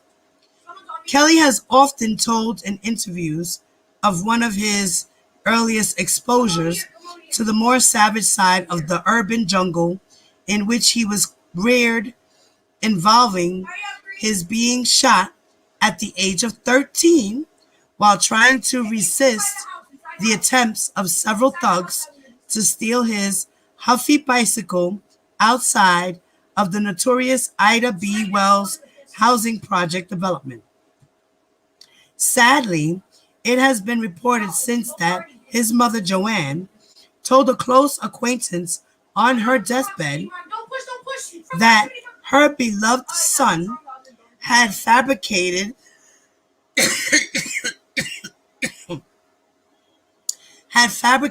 the robbery story to cover up a suicide attempt. Yeah, people dropped on Earth. So Sorry, sit down. there's rumors stating that R. Kelly tried to kill himself back when he was 13 years old. It wasn't that he tried to get robbed and somebody shot him.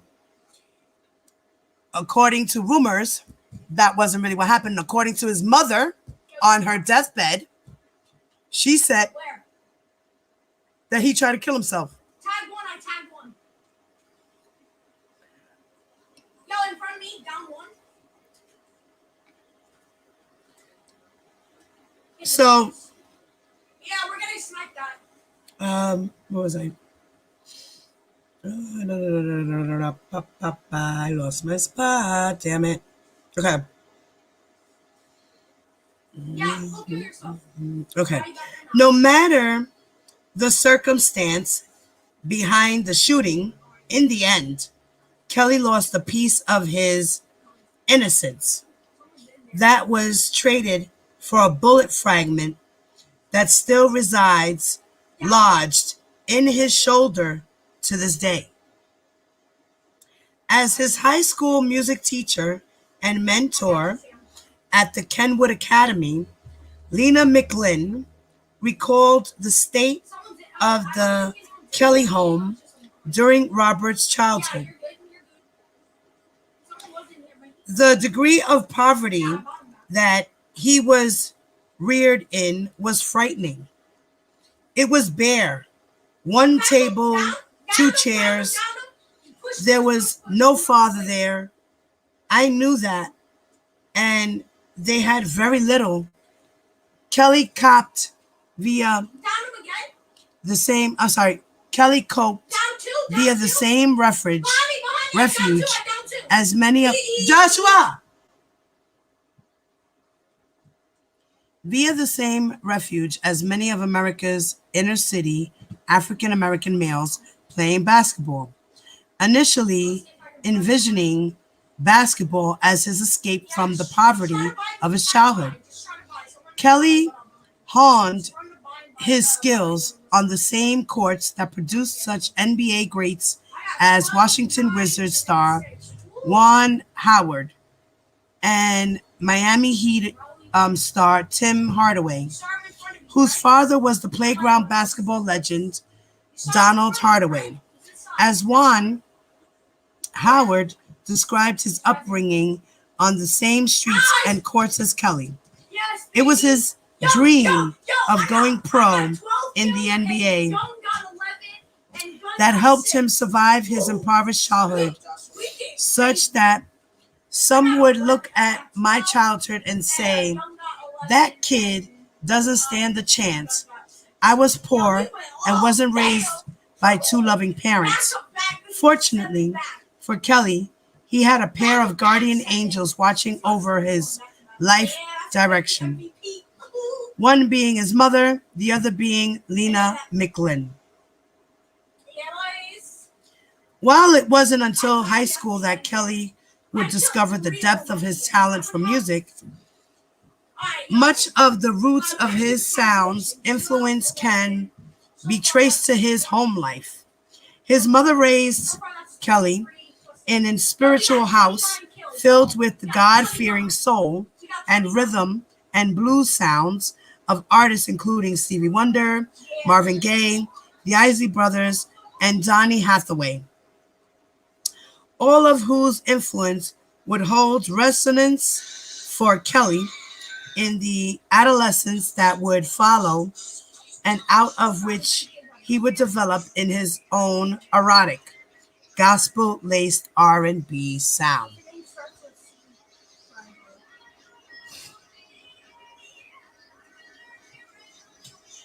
Right?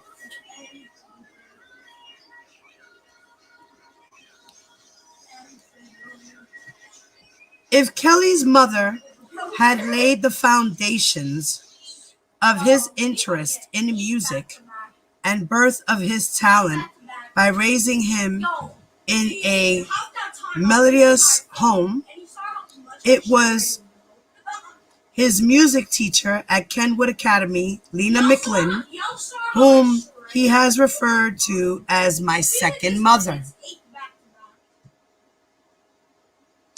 who brought him out of his cocoon and should be most prominently credited with developing Kelly's musical genius. McLean herself, the niece of the legendary father of gospel music, Thomas A. Dorsey, recognized Kelly's raw musical talent when he was barely a teen and took him under her wing for the next few years, recalling that it was not difficult to pick young Robert out of a class full of teens as a musical standout with the potential to become something very special. So much that when she first heard him sing, "You always knew, you just do." McLean remembered Kelly's vocal talent as something that touched people differently, even at the tender age of 14. Just a child, so rich in voice. I couldn't believe that was just a child. God trod on my heart that he was a genius. He was a Stevie Wonder.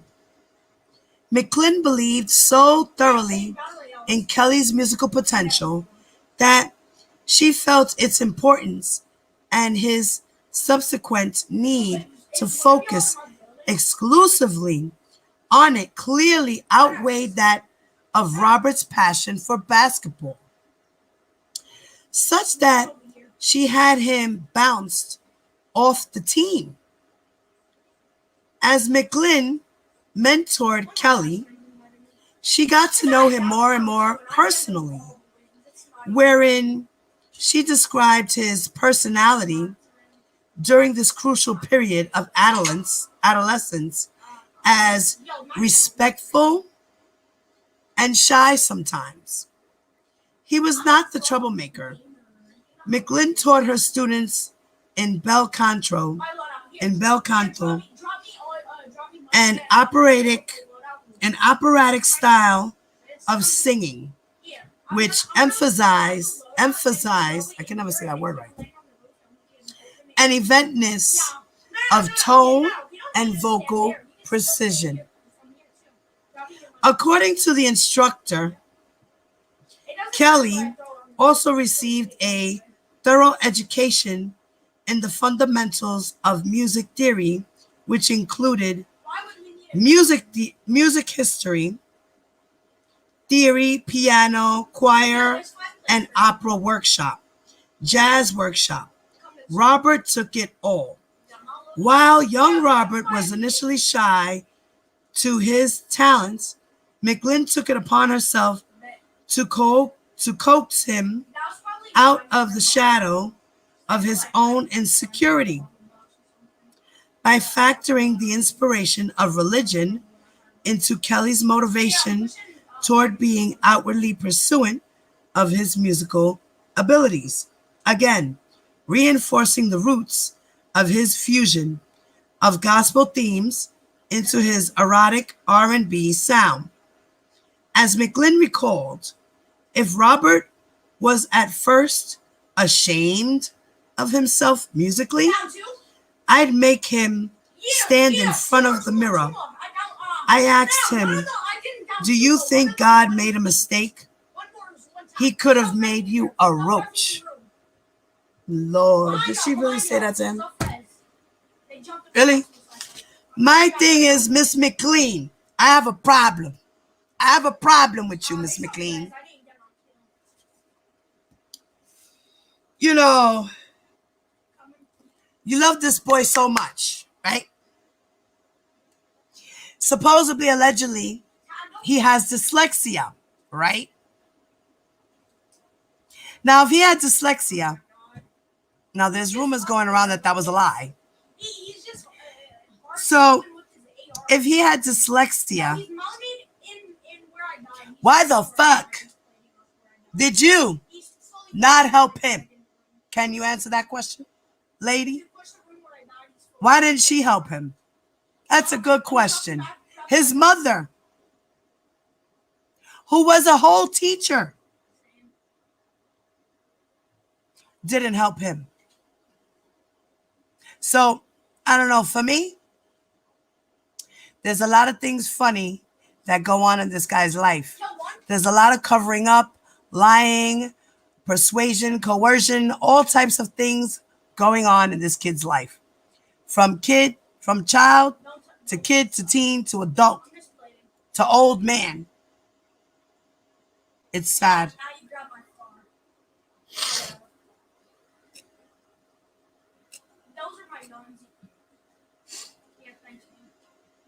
You can't hear anything, Flawless? Maybe you should go out and come back in, mommy. Can you hear now? No one helped him. Nobody. And there's a reason why. I don't know why. There's a reason why nobody helped him. Not even when he was a kid, bro. That's sad. You know. I feel bad for little R. Kelly. That's who I feel bad for. I feel bad for the little R. Kelly.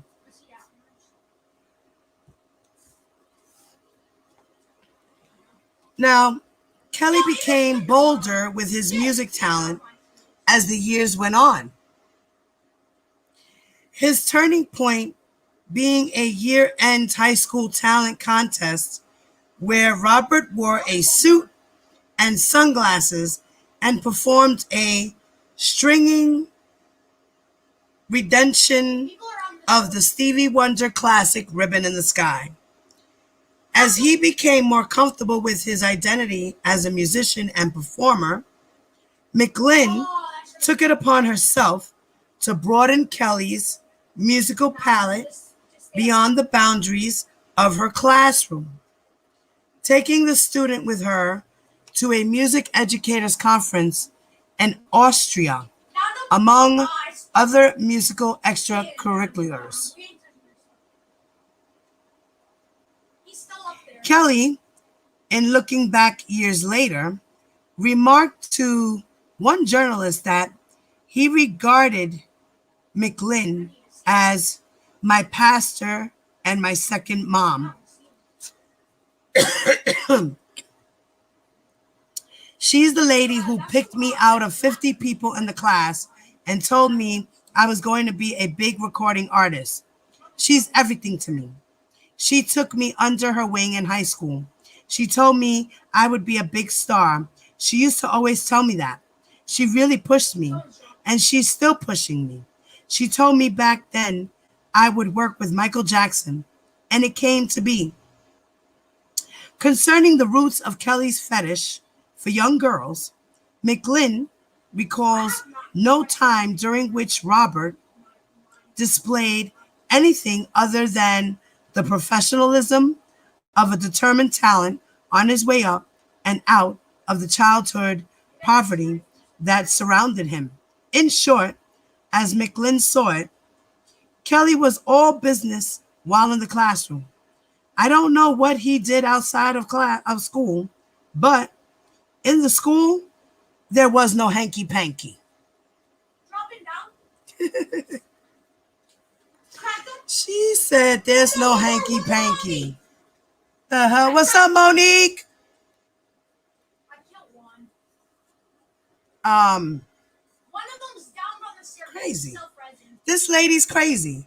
How she, I'm sorry. I think that R. Kelly does know how to read and write. I think he does. In a video, he even received a note. He played up. One of his peoples gave him a note. He opened up the note. He read it. It's a note. I'm dropping right now. Just play up. Just because a person has dyslexia doesn't mean they cannot read.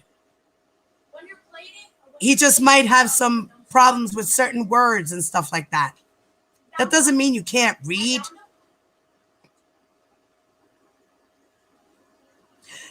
Will said, what did he do with Michael Jackson? Actually, Michael Jackson, he produced You Are Not Alone for Michael Jackson. He wrote the song and he gave it to Michael Jackson to sing. Now I need a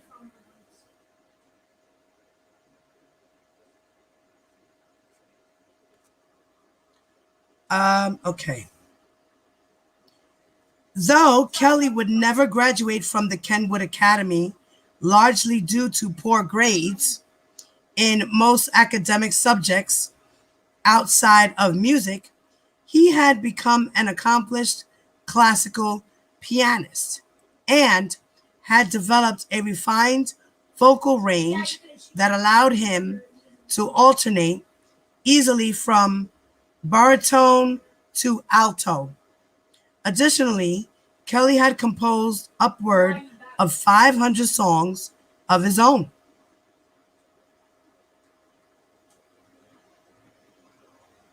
So R. Kelly composed upward of 500 songs of his own, many of which McLean insisted Kelly copyright along the way. As his musical mentor and surrogate guardian would tell Vibe magazine in an interview years later in reflection on Kelly's musical talent and its continued potential to grow and reach new plateaus and ears. We've not yet seen the heights to which Robert can go. Robert is an immense talent. I don't say that to build him up. I say it because I know what's there. Where he chooses to go with it is his decision. Whether he chose to go following his departure prematurely from the Kenwood Academy was to the streets, not to the hustle of narcotics, but rather his music to the morning commuters on Chicago's L Metro Transit Rail.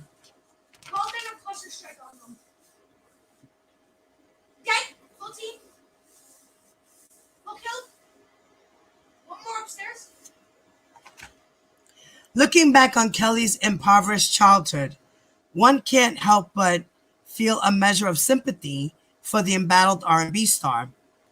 An examination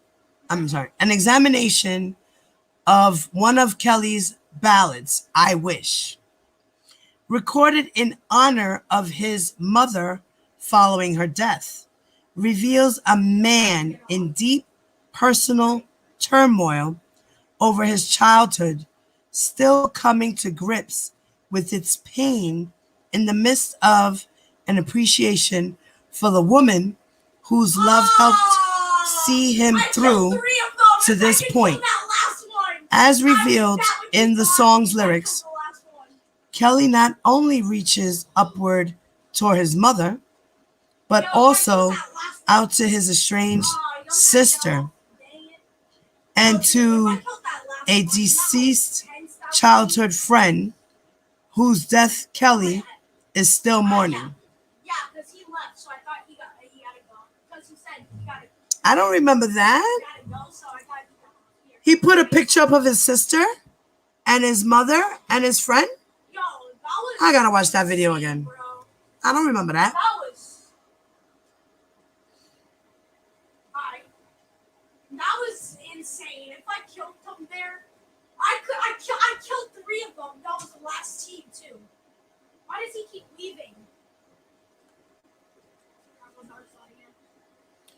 Yo, Now, if I while R. Kelly found refuge from the pain of his past in his music, he also discovered a veil for unfettered access to excess, and in embracing the dual themes of religion and eroticism in his music.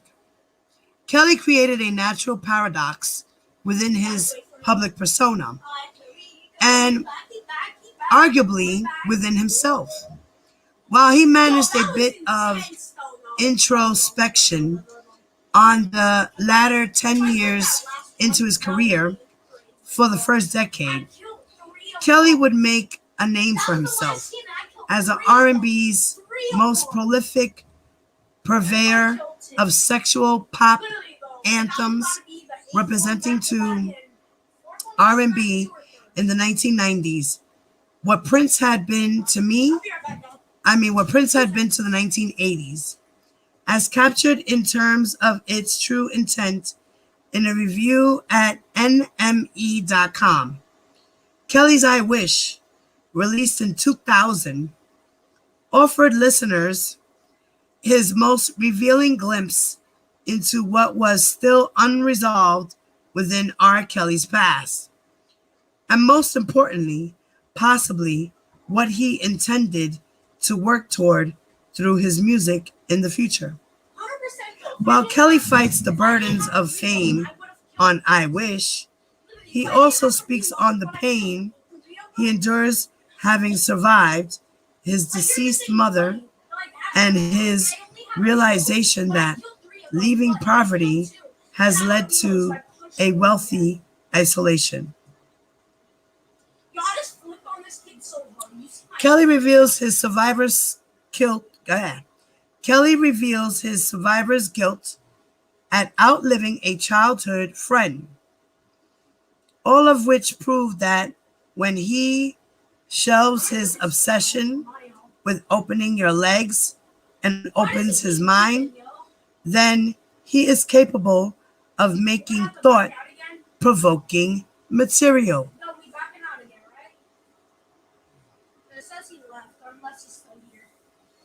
Ooh, I gotta put on my robe. Give me a second. It's getting chilly again.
Sorry, guys. I'm back. Let's see what we say in this chat here. What's going on? Michelle said, instead of using his money to get help for his illness, he used it to escalate the illness. And that is why I lost sympathy that I had for him. Exactly. Exactly. Exactly. You know, you could feel bad. Excuse me. You could feel bad for the little R. Kelly. You know, that stuff that happened to him wasn't his fault. It wasn't his fault. It wasn't his fault. But he could have controlled it. He could have got help, and he could have stopped it. You know, his brother Bruce allegedly was abused by his sister as well.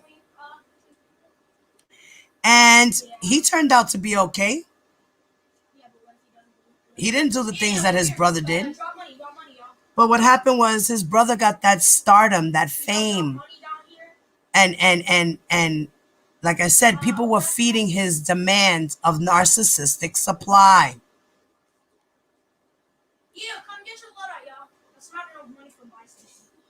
He doesn't want to be labeled a sex offender. Who does? Who wants to be labeled that? You know? But if you are, you are. You have to take accountability for your actions, dude. Like, that's the whole issue. He needs to take accountability for his actions. You know? Decentavo! What's up, bro?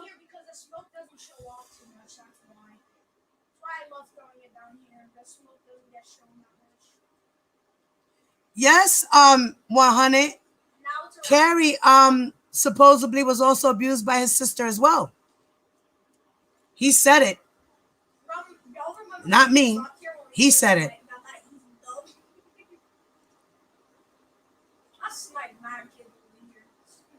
Yo, yo, yo, yo, yo! Why is my screen shaking?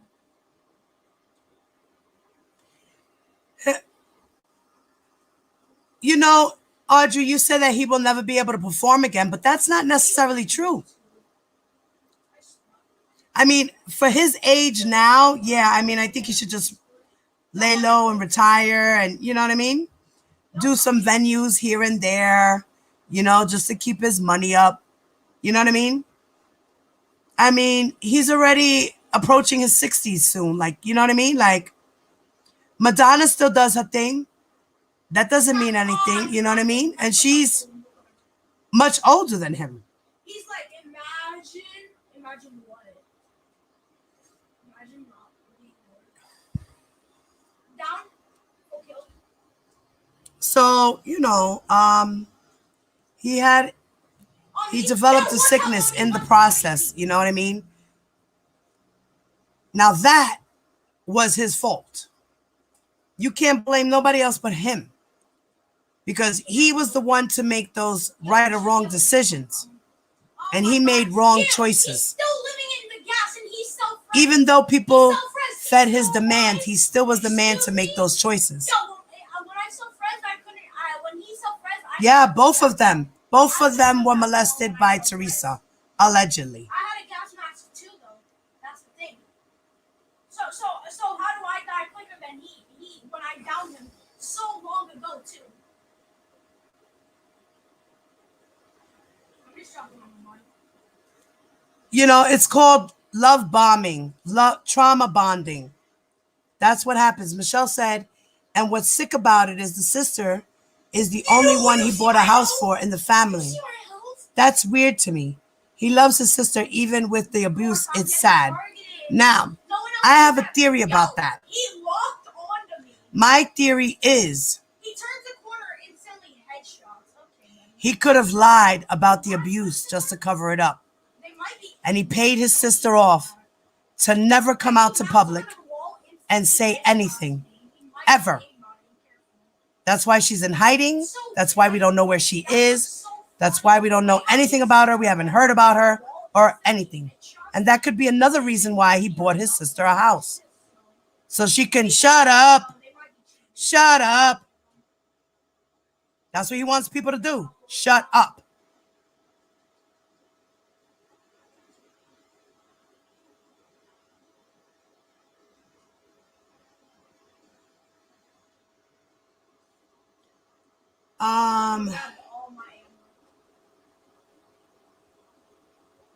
It's karma for moving away from us. Really is. That's the issue, Audrey. He likes them young. It's an issue. You know, if he was 5 years older than the girls, it would be okay. But if he's more than 5 years older than the girls, it's not okay. Especially if they are under the age of 17 in some states. And if they are under the age of 16, 15, 14, and so on. I'm telling you, I think so. I think so. This is my theory of the situation in that case. This is all just allegedly. This is just my thought. This is just my opinion.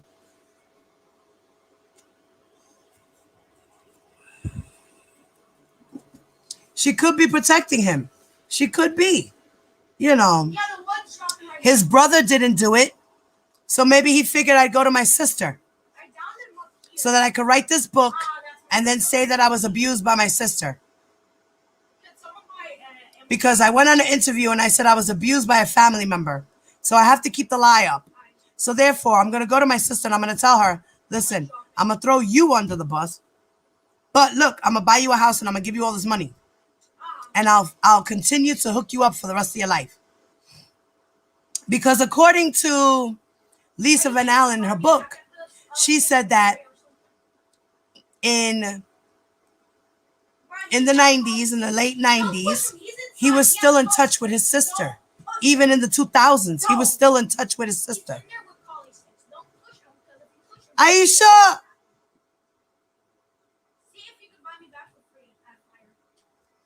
So let's continue. Where were we?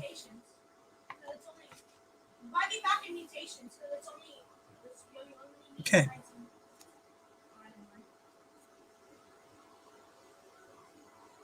Excuse me, sir? While Kelly fights the burdens of fame on I Wish, he also speaks of the pain he endures having survived. Okay, I already read that, right?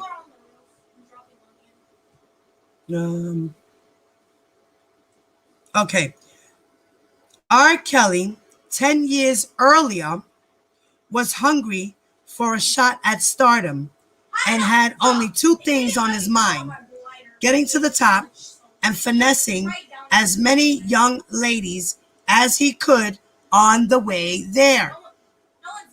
An examination of R. Kelly's roots as a performer serves to reveal much about the roots of his fetish for young women and how the two intertwined to lay the foundations for both his rise to the top of the charts as well as his potential downfall from the position.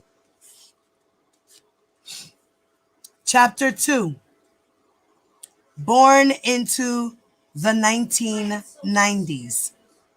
That was the same. Yeah, that was the same kid that mounted on me and instantly headshot me.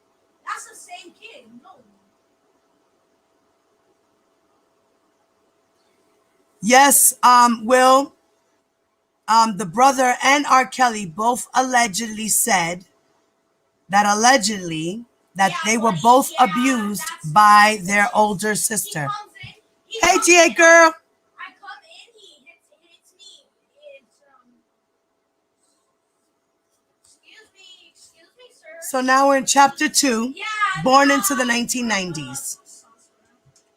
No one has ever seriously regarded R. Kelly as thug material.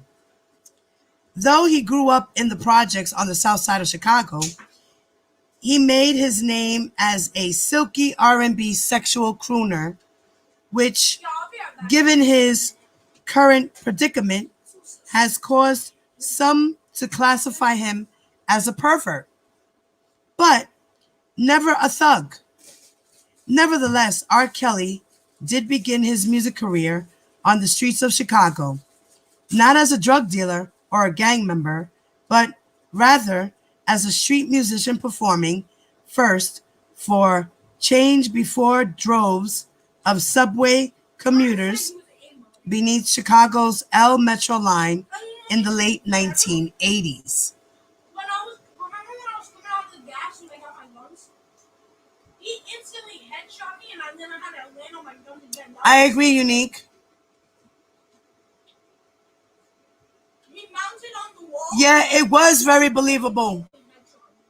It was very believable. But who knows? And you would have Girl, who knows? As Kelly himself has painted the portrait of his roots as an R&B performer, becoming a professional musician was never his intention. Well, it started out as me and my boys just messing around performing on the streets. In fact, it was not Kelly, but one of his friends who first put an entrepreneurial slant on Kelly's musical talents. Inviting Chicago's morning commuters to compliment Kelly's performances with more than just their applause. According to Kelly, as it happened, one of the fellows dropped a hat while I was playing this keyboard, and people started putting money in it. That became our thing. I simply made a regular job out of it. Kelly, like most struggling musicians, was, in the beginning, content with just being in the position of making a living playing his music. However, as word began to spread locally, Kelly became more and more the star attraction of Chicago's L Metro Street musicians. As his audience grew, beat cops were often summoned to break up the crowds, and Kelly more than once was cited for performing in public without a permit, among any number of other trivial misdemeanor infractions of city ordinances. Despite his warnings, the attention and income Kelly was receiving only made him bolder, such that, as Kelly recalled, the hat started getting full really quick. Suddenly, it wasn't a job anymore. So every day, I'm down there again with my keyboard and a bucket. I made $400 in about 6 hours. Catching on that his musical talents were in fact remarkable, his talents were in fact marketable to a paying audience, Kelly began to hone his performance skills to accompany his already developed musical chops. One of Kelly's first moves was to form a group of musicians to back him and several dancers with the vision in mind of moving from the street corner to the stage. The result was the assembled of his first group, MGM, launched in 1989. Against a musical backdrop that mixed hip-hop, R&B, and dance, R. Kelly attempted to refine his sound, which embodied the likes of Stevie Wonder, Marvin Gaye, and the Isley Brothers as its root, to reflect a balance of the harder-edged R&B material of solo stars like Bobby Brown and Keith Sweat, with the more traditional gospel-rooted soul sounds of Luther Vandross and the Winans. In seeking to achieve a middle road in which he could serve both his maker and his hormones simultaneously, Kelly was methodically creating his own brand of erotic, gospel-laced R&B, which would take over the masses in a few short years. Kelly's early prospects with MGM looked promising. In addition to establishing a solid performance reputation in and around Chicago's club scene, R. Kelly succeeded in landing a spot on the Star Search television show Big Break, hosted by Natalie Cole, daughter of legendary soul crooner Nat King Cole, in the later part of 1989. Among a handful of other talented finalists, Kelly's group took home to the top honors, including a $100,000 prize, and MGM seemed headed toward stardom. Unfortunately, things did not take off the way Kelly had expected them to, and he was stuck back at square one after breaking the group up at the end of the decade.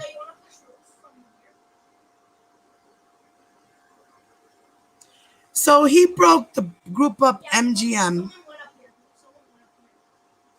and it was clear at the time to Kelly that he had the raw musical talent, hit songwriting prowess,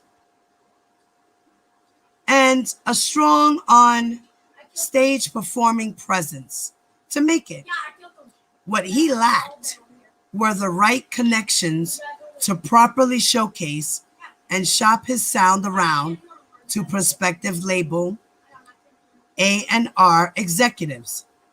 Rather than begin the process of assembling another group, Kelly made the decision to try his luck as a solo performer, diversifying his palette to make room for more performance options toward his dream of becoming a star. One of those added avenues turned out to be the lucky break R. Kelly had been looking for. It came while he was auditioning for a musical at the Regal Theater in Chicago, and caught the eye of veteran music manager Barry Hankerson, who was at the time the husband of R&B legendary songstress Gladys Knight. Oh, that quick scoop is dirty.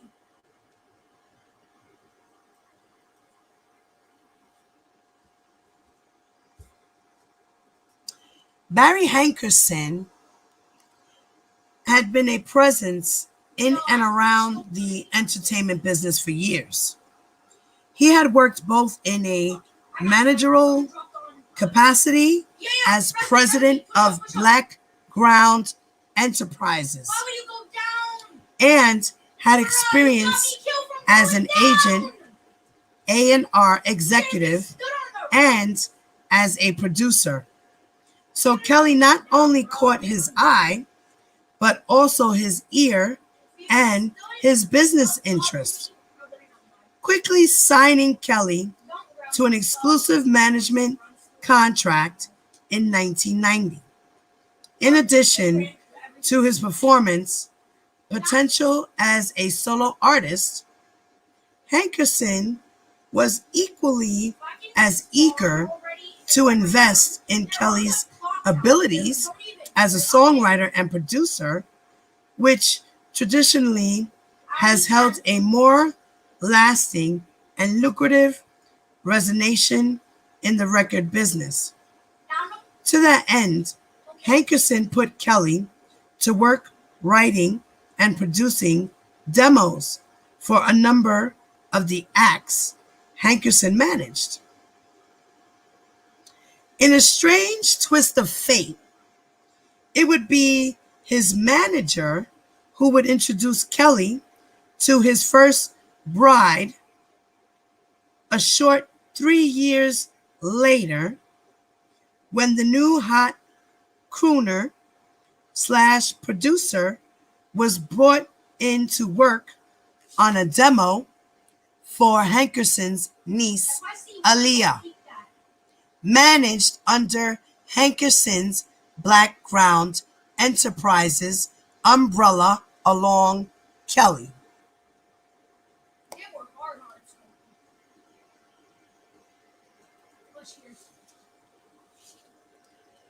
To couple with the break Kelly had received by hooking up with Hankerson.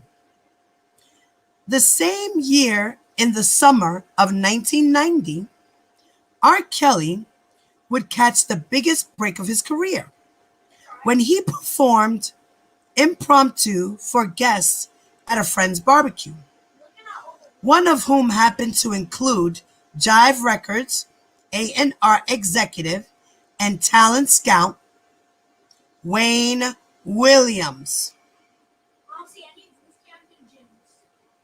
Now, Wayne Williams, I believe,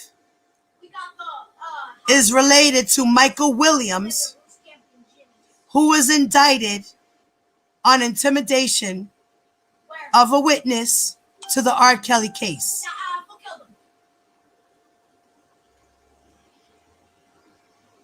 Because in the article that I had read about it, when they picked these 3 dummies up, it stated that Michael Williams is related to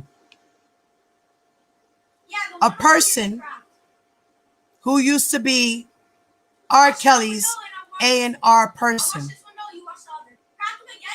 which was Wayne Williams.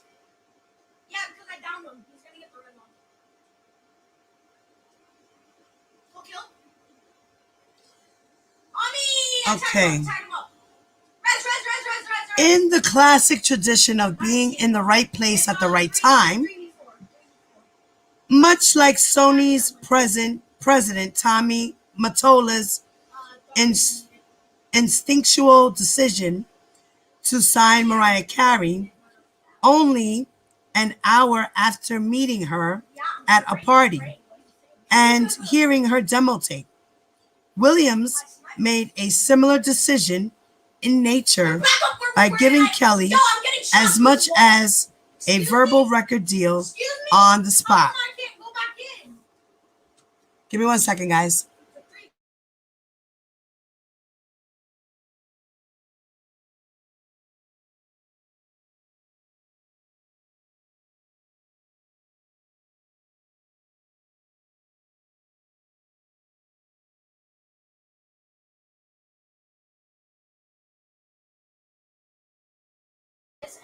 Drop your link in the chat, GA girl.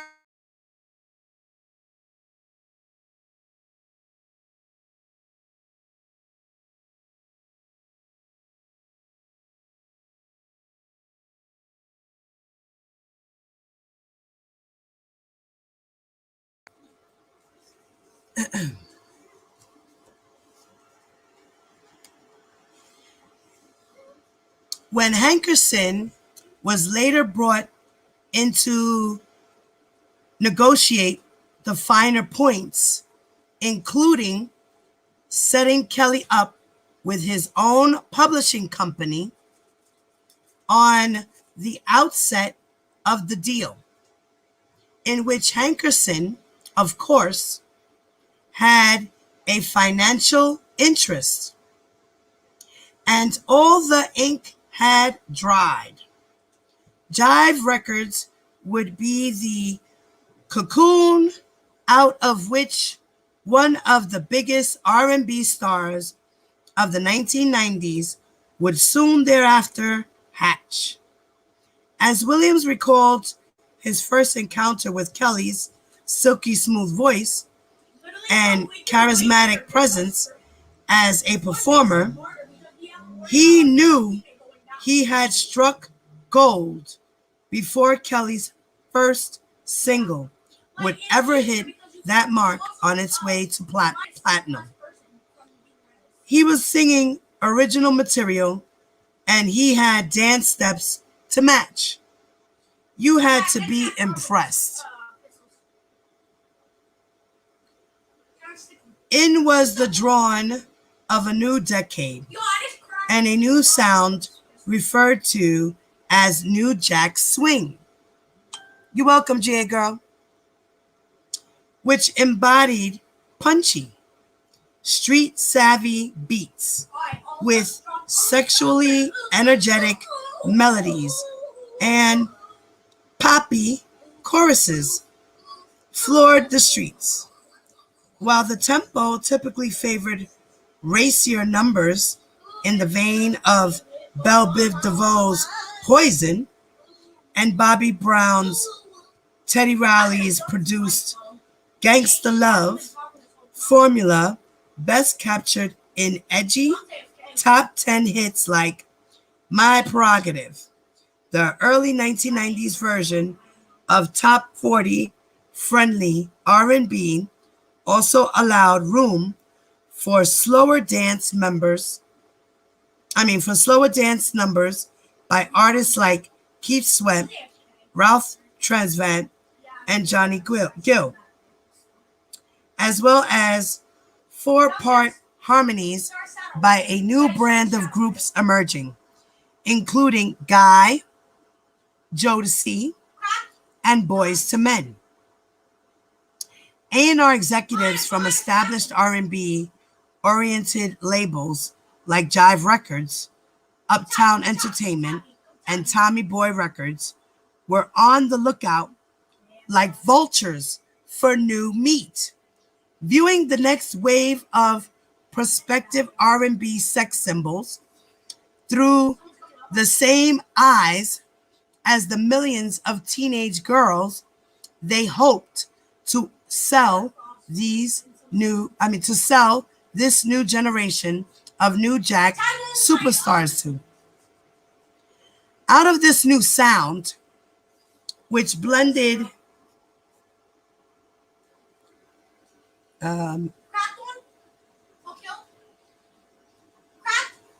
okay, I lost my spot.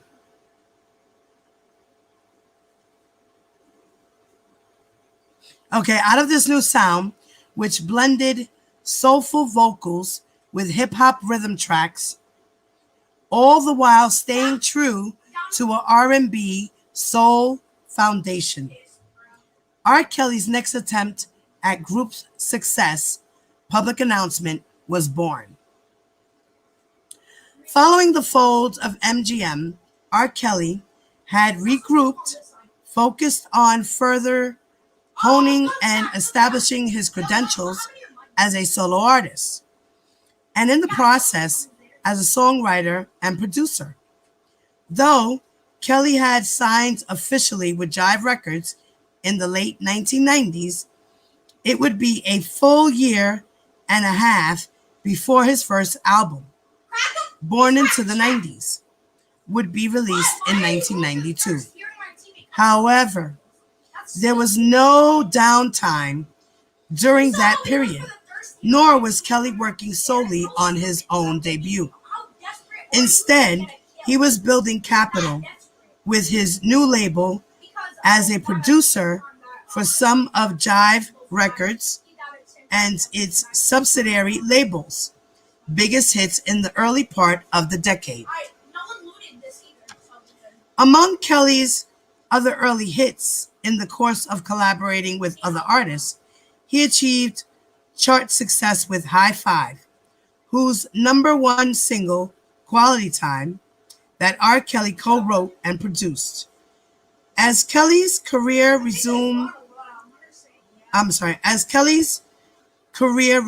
expanded between 1991 and 1993 alone, he worked in a composing and or producing capacity with such legends as Gladys Knight, manager Hankerson's now ex-wife, David Peaston, and most notably at the time, the Winans Gospel Clan, with whom he produced and performed a duet, That Extra Mile, with Ronald Winans. Despite his success behind the scenes with the latter artist, R. Kelly's debut as a solo artist would be the biggest highlight of his still flitting, yet already accomplished resume. To that end, in the spring of 1992, R. Kelly released his debut LP, Born into the 90s, with his band Public Announcement, embodying a sound which critics described as a mix of soul, swing beats, infused with rap and pure attitude. Kelly's sound created a smooth, professional mixture of hip-hop beats, soul man crooning, and funk, the most distinctive element of Kelly's music being its explicit carnality. If Kelly's critics were taken aback by his ability to be commercial while in the same time sexually suggestive in a way that would have only been embraced by the R&B underground prior thereto, his record label was equally, if not more, shocked at the instant smash that Kelly's debut LP proved to be, certified platinum with the first few months of its release, and spawning the top 10 R&B smashes, She's Got That Vibe, and Slow Dance, Hey Mr. DJ, as well as the top 40 crossovers, smashes, Honey Love, and Dedicated. By the end of 1992, Born into the 90s had become Jive Records' third best-selling R&B title of the year.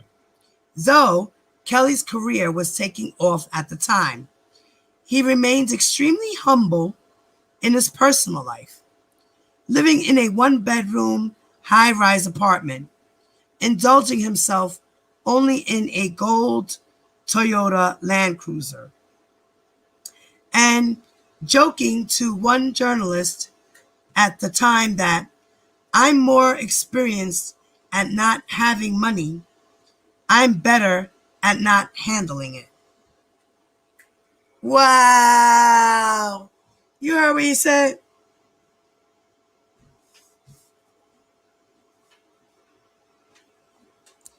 R. Kelly said that he is more experienced with not having money than he is handling it.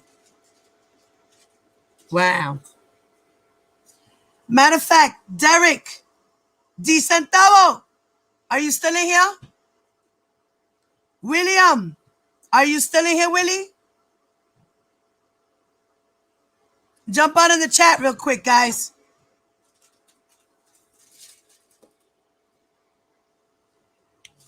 If you're still here, jump in the chat. Say something to me. Say, yes, I'm here. That's like the thing that you do. Navina, you hear? Joshua, you hear? Yes, yes. Wakano, you hear? Yes. Justin, are you here? And then that. Okay, so I guess you two guys left the chat. Okay. I just wanted to let you guys know that you were in here. Because you know each other.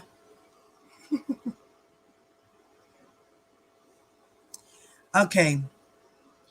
Now, by the decade's end, R. Kelly would, according to Billboard magazine, rack up 15 top 40 hits, surpassing all of his genre counterparts as a solo artist.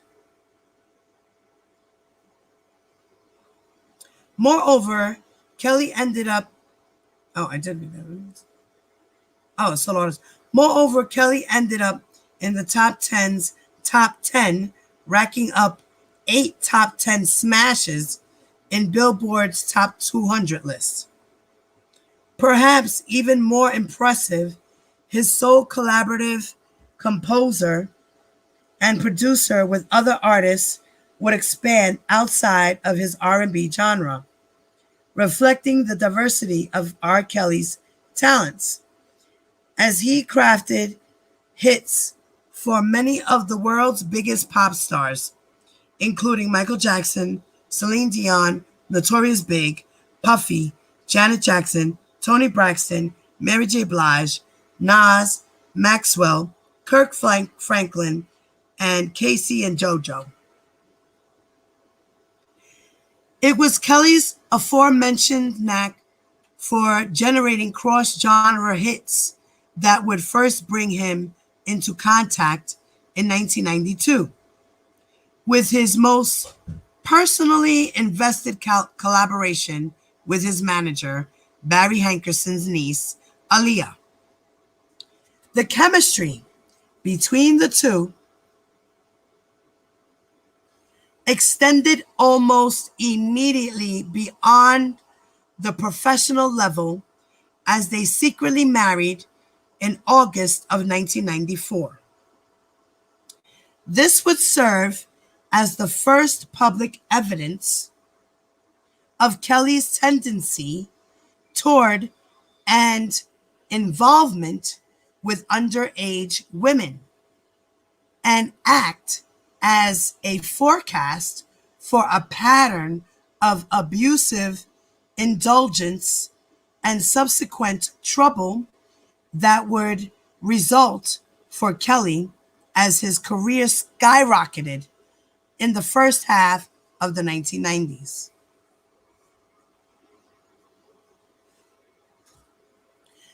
Sadly, the aforementioned pattern of abuse would begin well before Kelly was a superstar, dating back to late 1990, when he was still a newly signed artist in development at Jive Records, writing and recording his debut album with supporting group Public Announcement.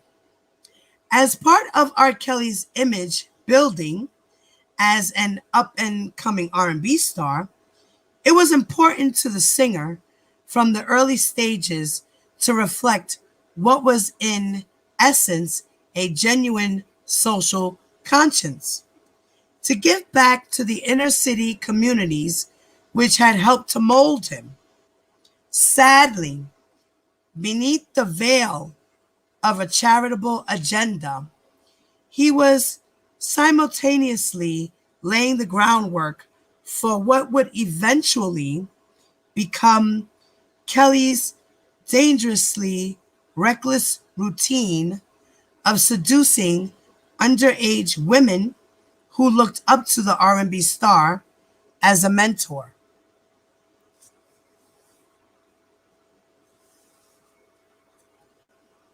He didn't do nothing for Asante.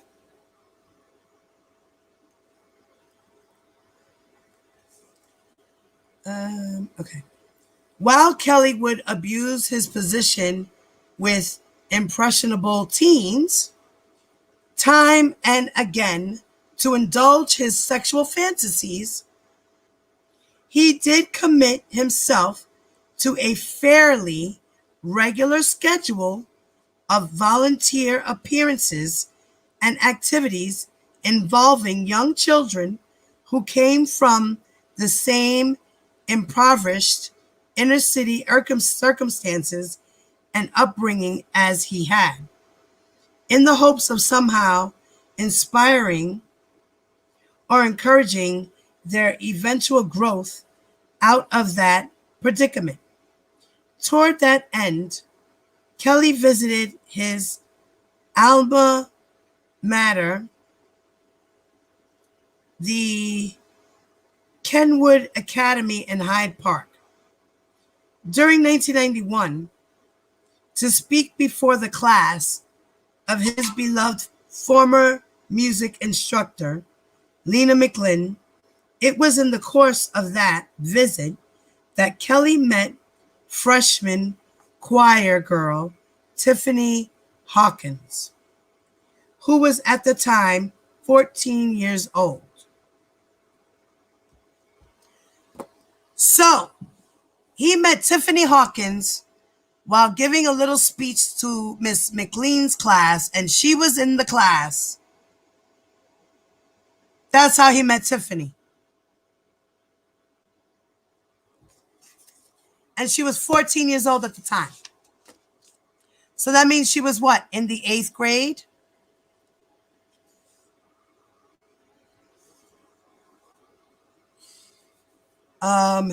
Give me a second, guys.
Guys, I just realized it's 5 p.m.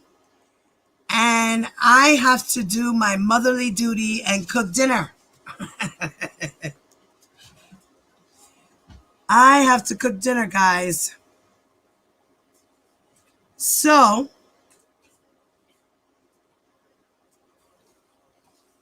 if you want, I'm going to start my dinner, prepare the dinner and everything else. And then I think I can reopen the same stream. So when I'm done, we'll come back and read at least another 2 more chapters. Does that sound good, guys? Give me a thumbs up if you agree.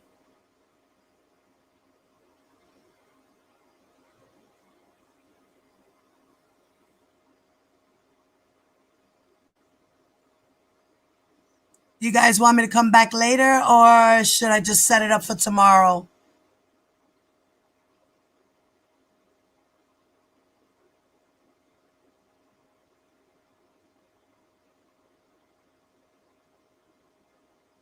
Okay. All right, so we got 1 thumb up. Okay, 2 thumbs up.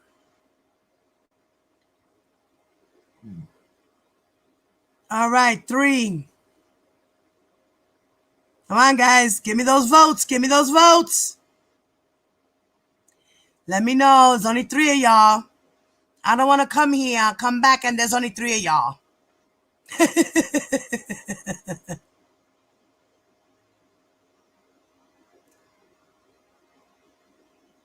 Okay.